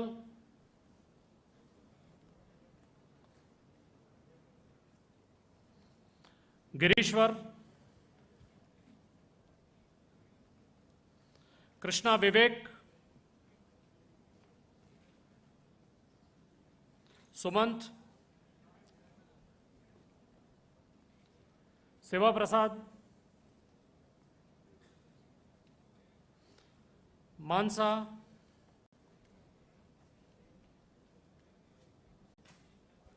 Anil Kumar,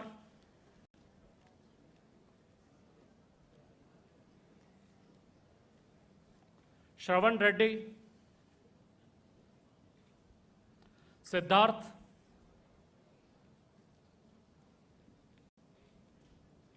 Anil Kumar, Sindhu, Jagdish, Ritesh,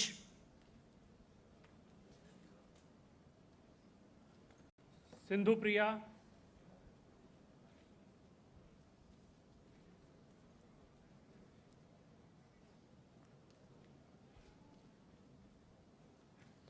M Sundar, Shahid,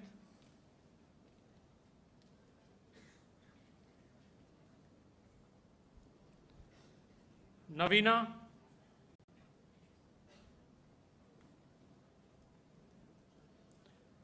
नैना,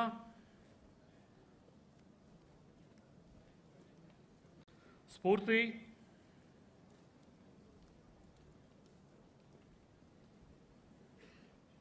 रामदास पवन,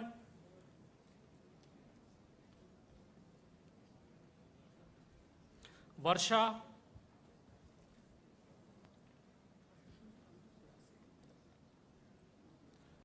लिखिता नायडू,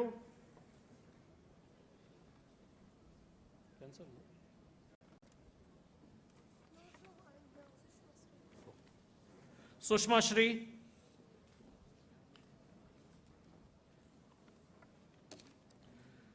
दीप्ति, शेखर राव, चरण कुमार, वासावी, नागेश कुमार, कौशिक,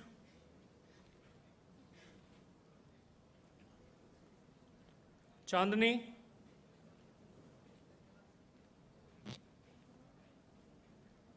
लोचिता,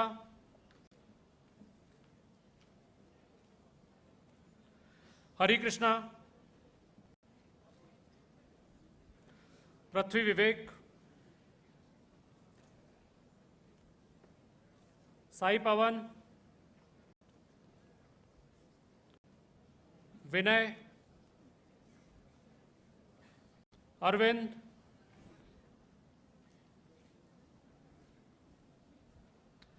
लावण्या,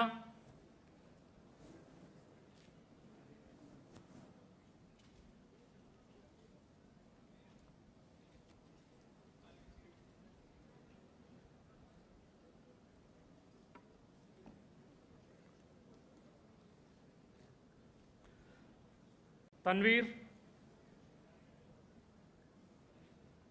किरण कुमार,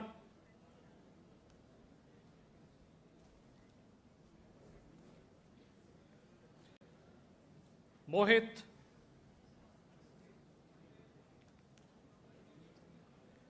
दीपाला, रचना, मानसा, Sai, sorry, My name is Likit Sai Silveri. Likit, you should call Likit Sai. here it is written by that. Sai Silveri,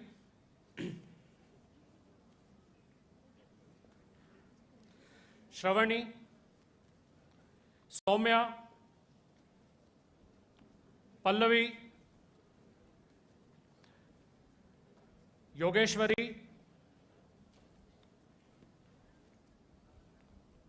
Vishita, Rajesh,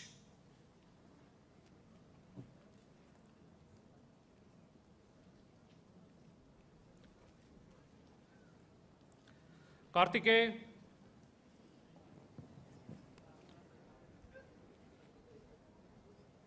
Sahana, Dikshit, Kirti,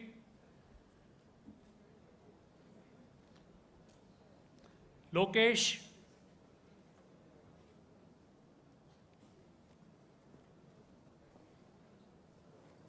Jaya Krishna,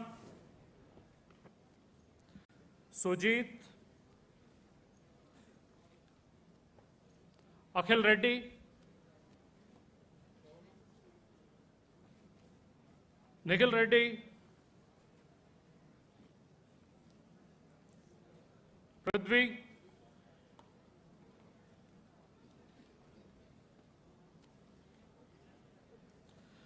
Vidyashri,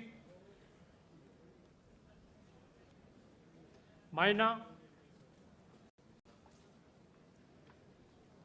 Simha Reddy, Ashok,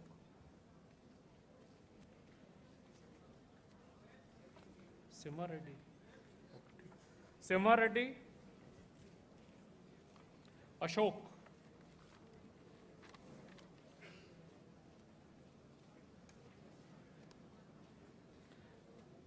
Anita, Sujay,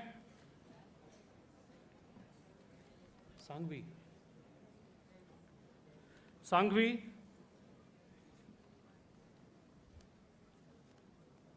Chetna Shri, Vishnuvardhan,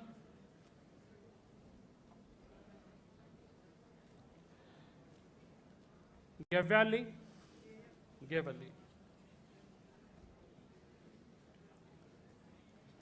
Janvi, Vaishnavi, Jayant,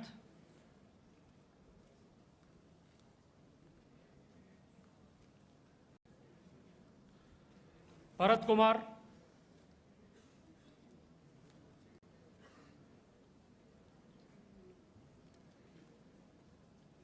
Naveen,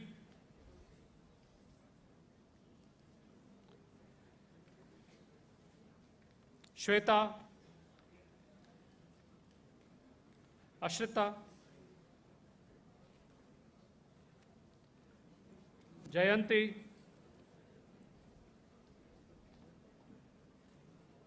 Sai Harsha,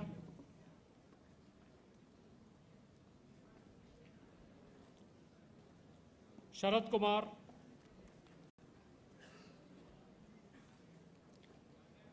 Bhargav,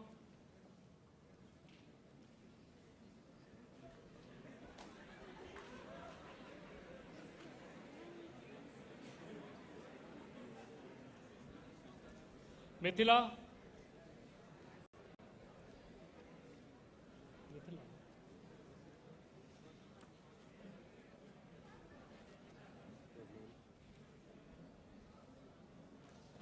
Tejaswini,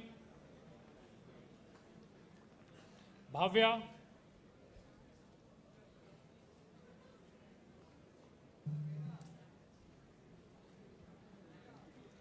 Sumant,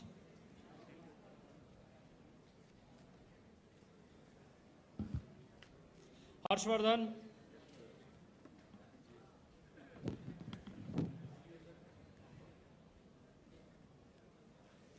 Puneet,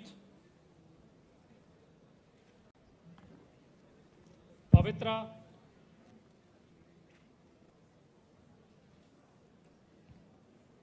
Jaswant, Ramnath,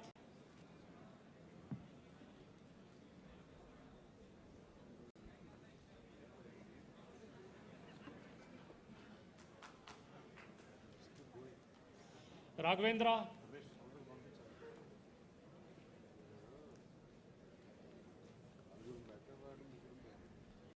Mahidhar,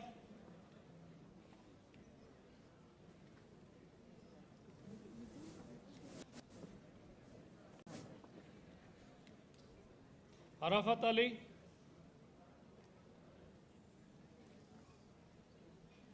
Ashish,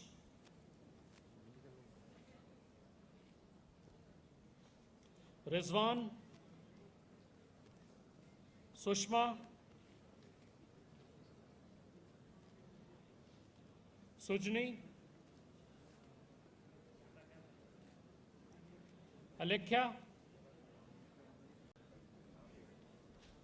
Harichandra,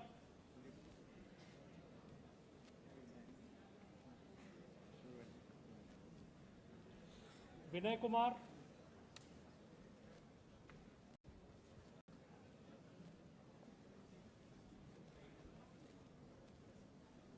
Jayashri,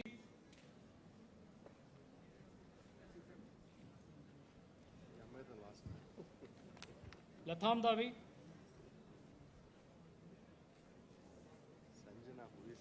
Anil Kumar,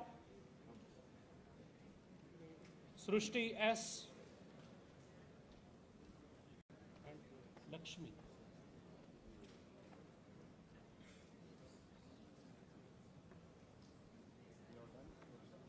Lakshmi. Just a minute. Lakshmi. Yeah. Sanjana, Akhila, Chetan,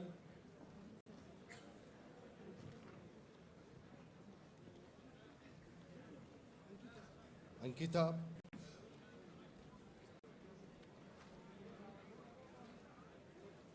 Pooja,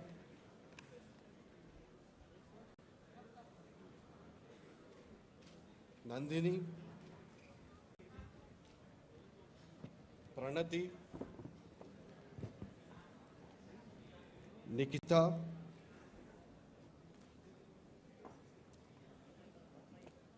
Kushal,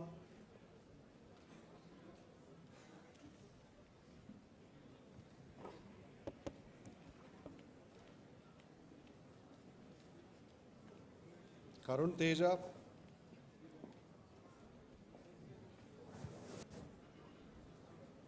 Madhurima, Sukanya,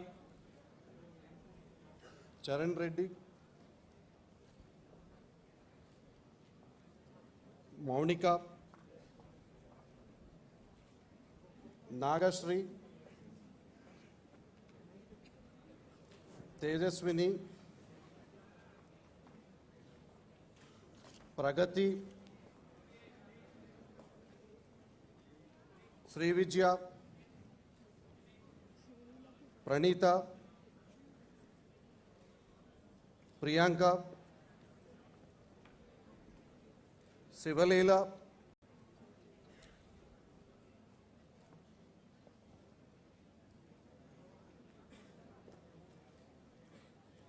Bharat,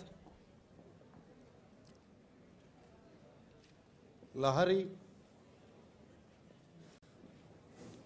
Sindhu,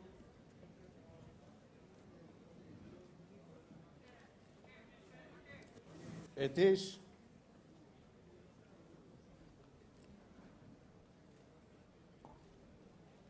Shreya,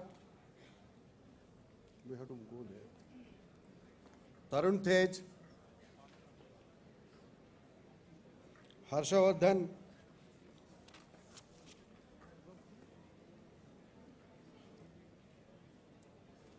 Aishwarya,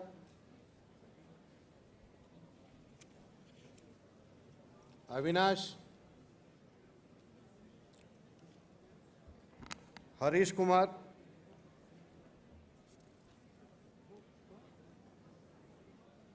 Charan,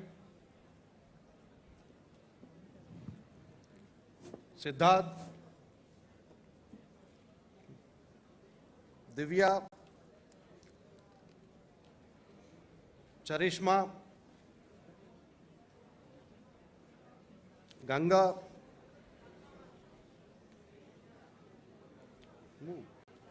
Kirti, Manas, Vandana, Vijaya, Monica,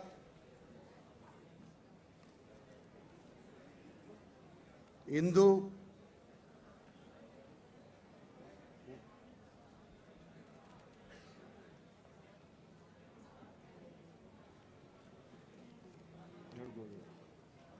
Akhil Teja,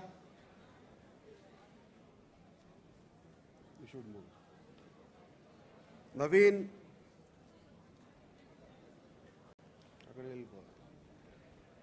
Rajit, Raghunandan, Likita,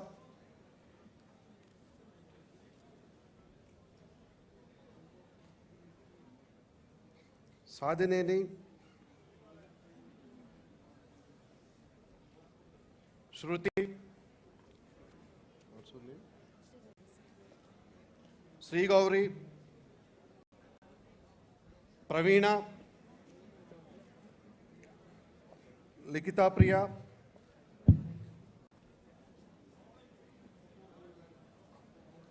Nayana,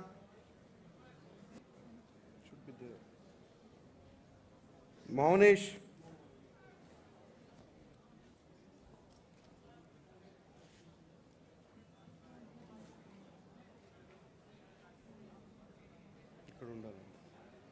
Srilekha,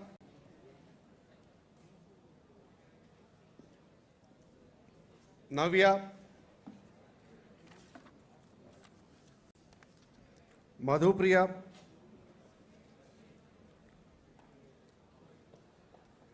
Sweta, Sumasri,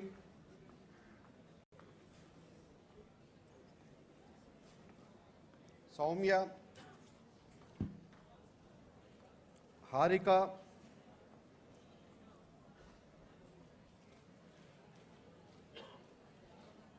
Priyanka,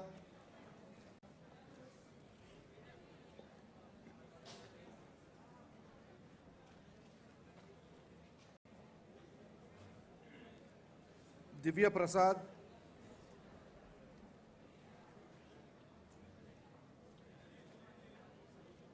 Subramani, Komal Sai, Harshita,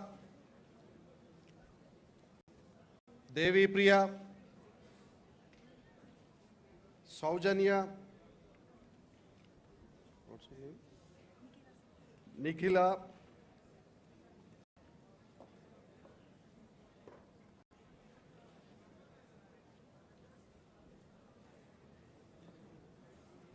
Nitin,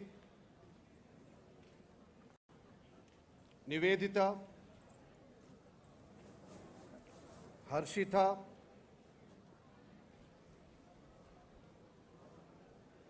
Lavanya, you can move, Srija,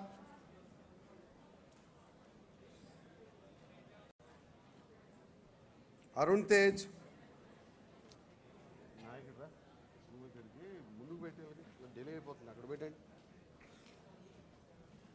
Anup Kumar,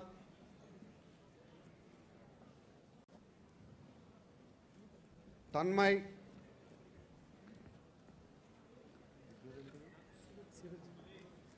Varshini Devi, Saundarya Raghavendra. Let's move with the civil engineering students. Asif Khan, Srinivasulu, Ali Khan,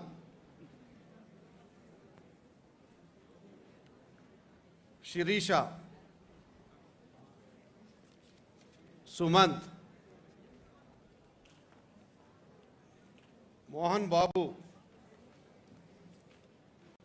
Sai Nandan, Sai Teja, Gnanendra, Kiran Kumar, Narayan,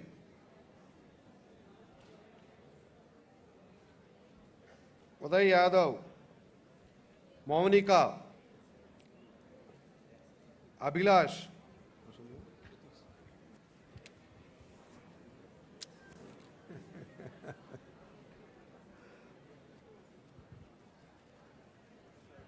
Kiran Kumar,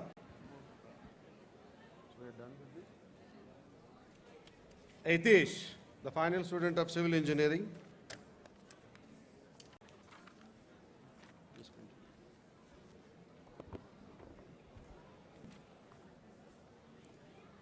Department of EC, Venu Madhav, Pavan Kumar, Nishant,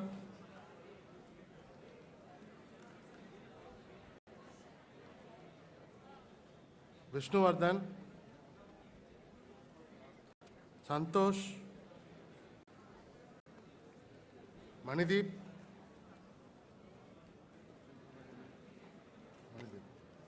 Srinivasulu,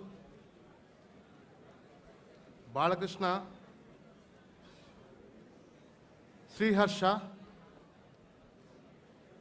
Praveen, Abhilash,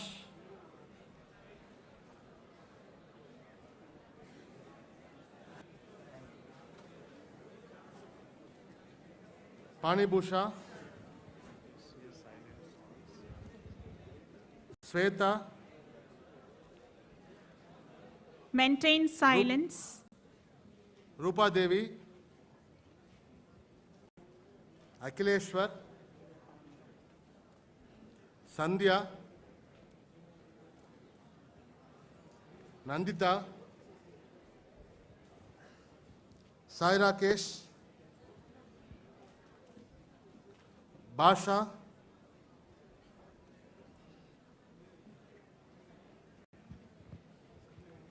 Imroz,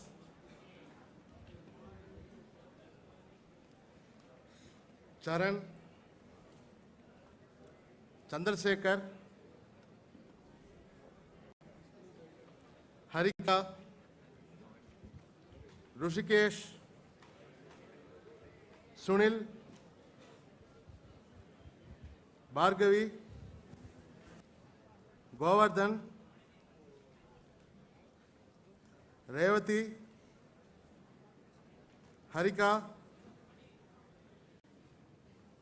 Raviteja, Praveen, Nikita, Soni Devakar, Chetan, Bhuvan, Banu Prasad.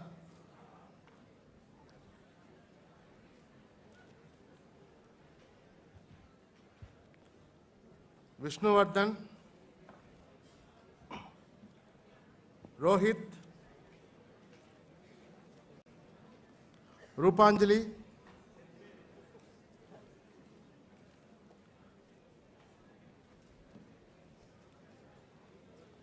Anil Kumar, Manoj Sai, Hitesh, Bindu,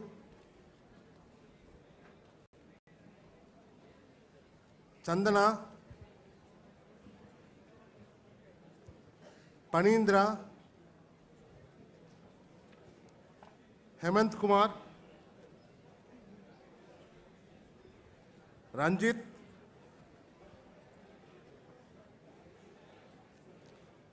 Lakshmi Narayana,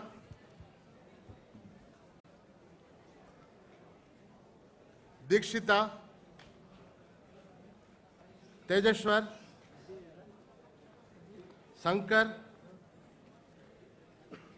Prithvi, Shekhar, Lokesh, Kalyan Kumar, Ganesh, Hemant Kumar,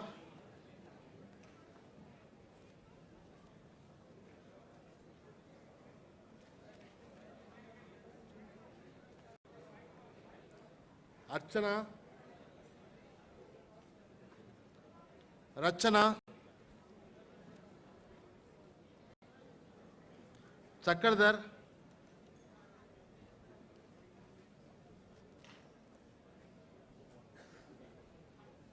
Rishita,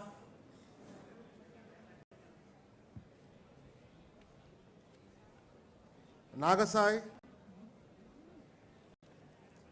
Nitin, Ajeshwar, Sairam,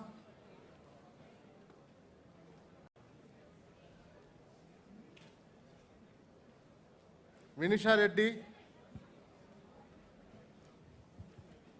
Swarupa, Danush,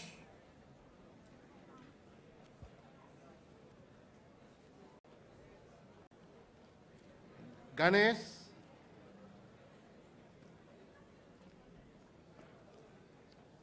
Preeti Kiran,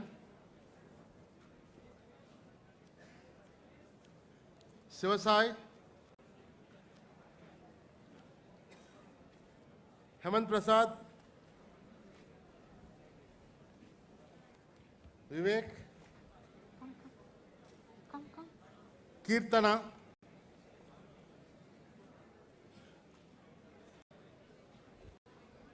Vinay,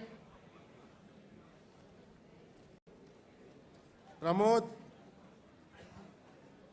Himavardhan,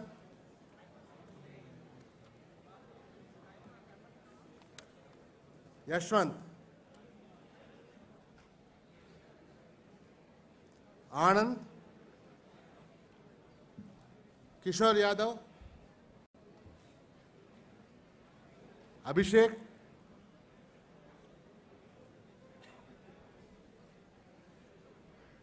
Lakshmi,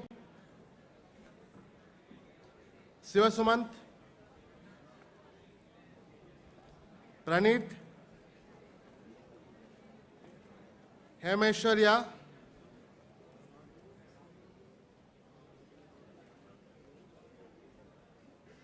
Gopi,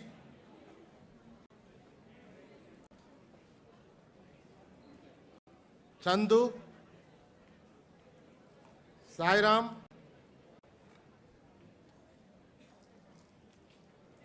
Deepthi,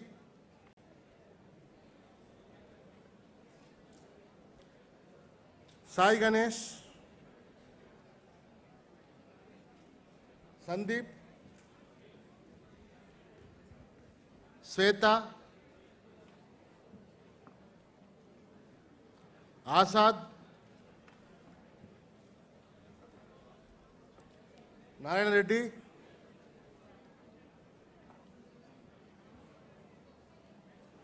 Sai Teja, Sai Krishna,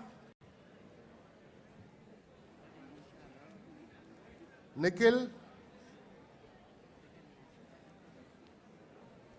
Manoj,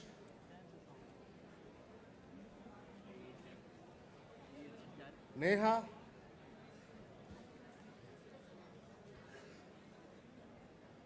Lalita,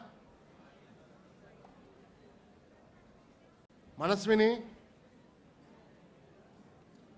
Maruti, Jayasai,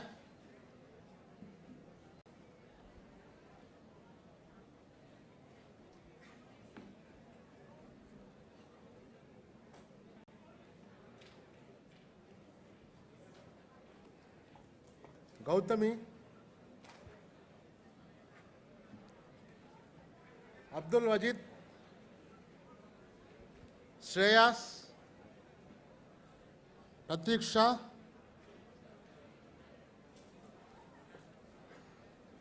Kaushik,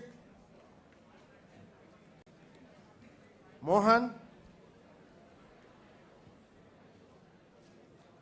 Sandeep,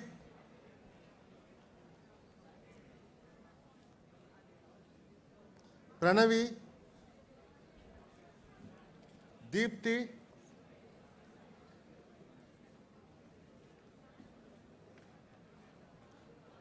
Rasmin,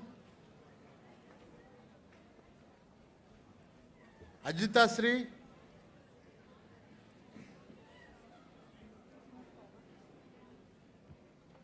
Sultan Sharif, Chetan,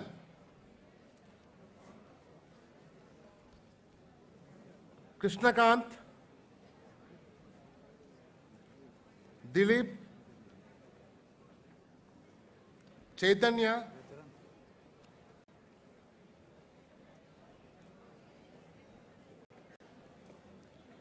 Charan,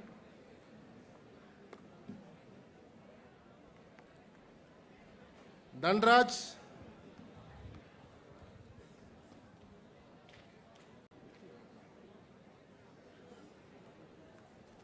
Lasya,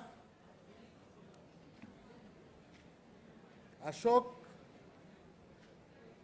Vinay, Ramya, Rajita,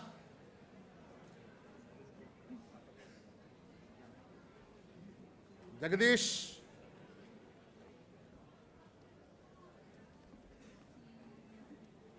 Varchasvi,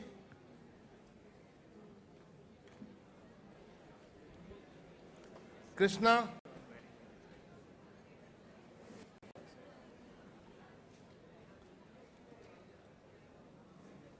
Nandakumar,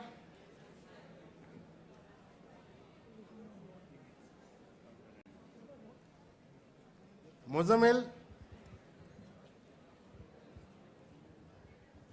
Pooja,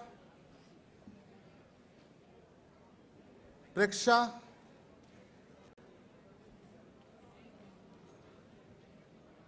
Sarvani,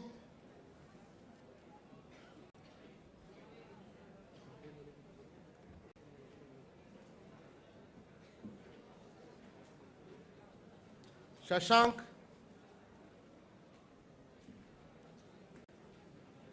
Suraj,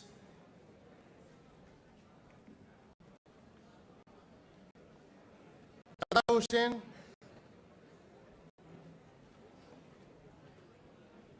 Nitish, Yashwant, Sohail, Hunurji, Prasita, Navya,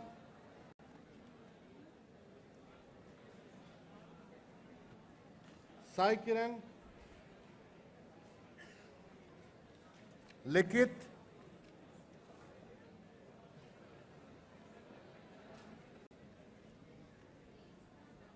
Jayashree, Chetan,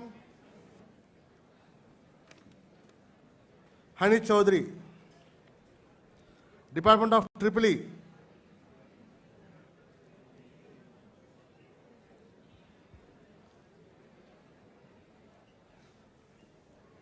Jain, Pavan, Krishna, Naidu,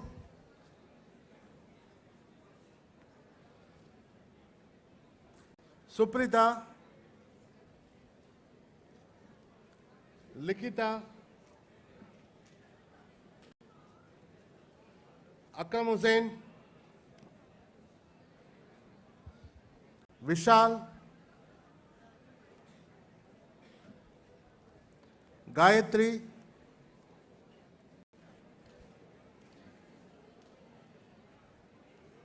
Sai Kumari,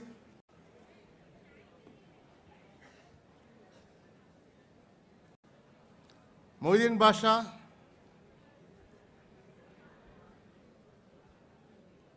Sheshadri, Department of Mechanical Engineering, Sai Kumar,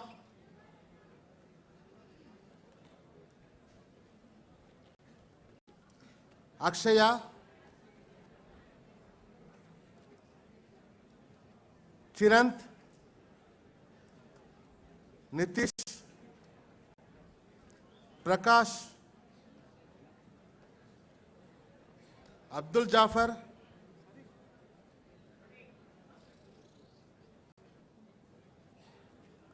Hemant,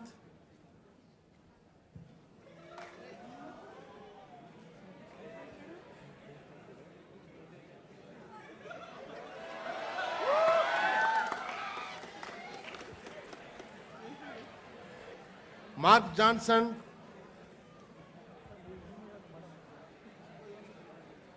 Krishna, Nischay,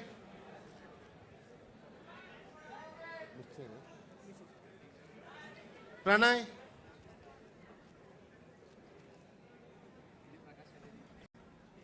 Prajwal,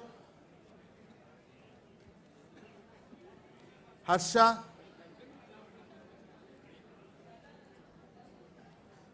Rahul,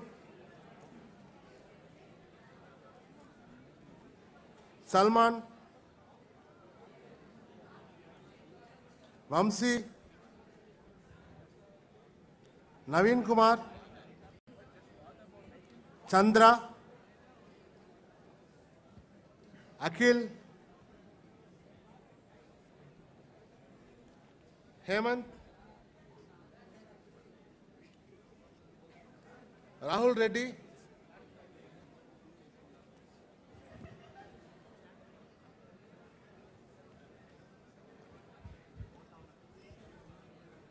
Venu,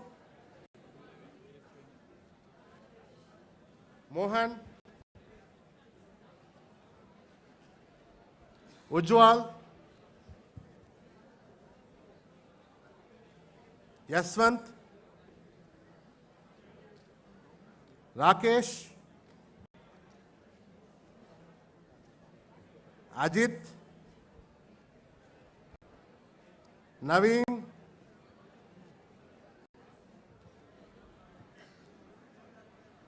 Yashwant,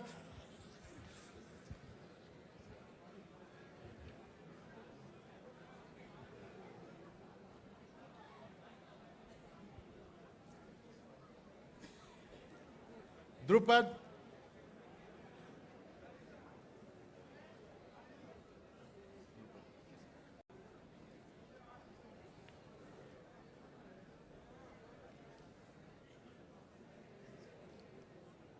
Chetan,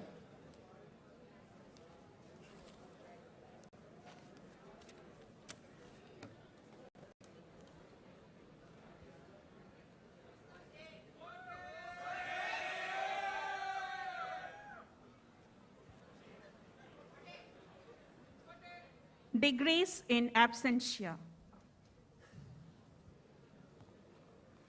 Mr. Chancellor, I now request the candidates whose names are herewith submitted be admitted to their respective degrees in absentia. In the name and on behalf of the Board of Management of GITAM deemed to be university, I admit these candidates in person and in absentia to their respective degrees in this university. And in token thereof, permit the registrar of the university to present their degrees and authorize them to wear stoles as ordained in the insignia of their degrees.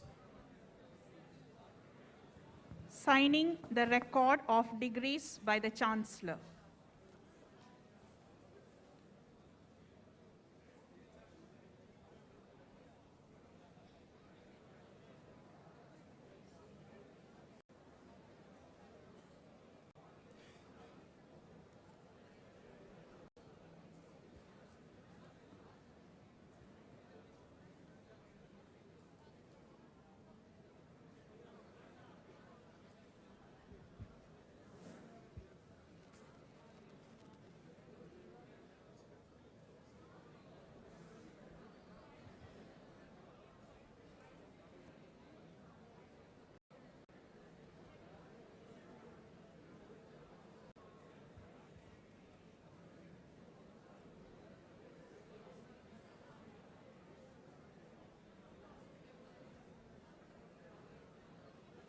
Vote of thanks.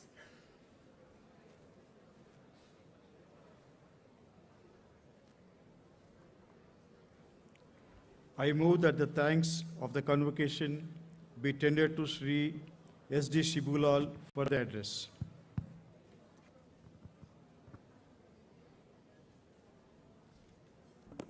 I second the motion. Dissolution of the convocation. I now dissolve the convocation. National anthem.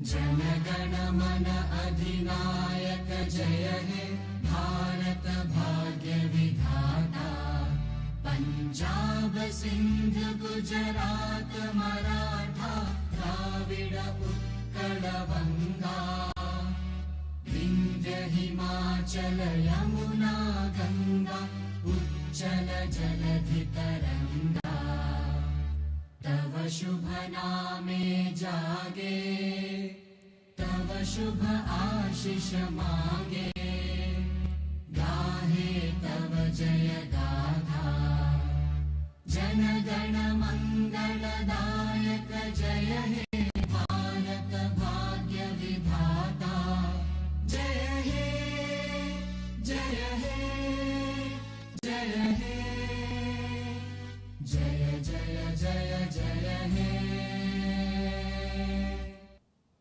Retreat.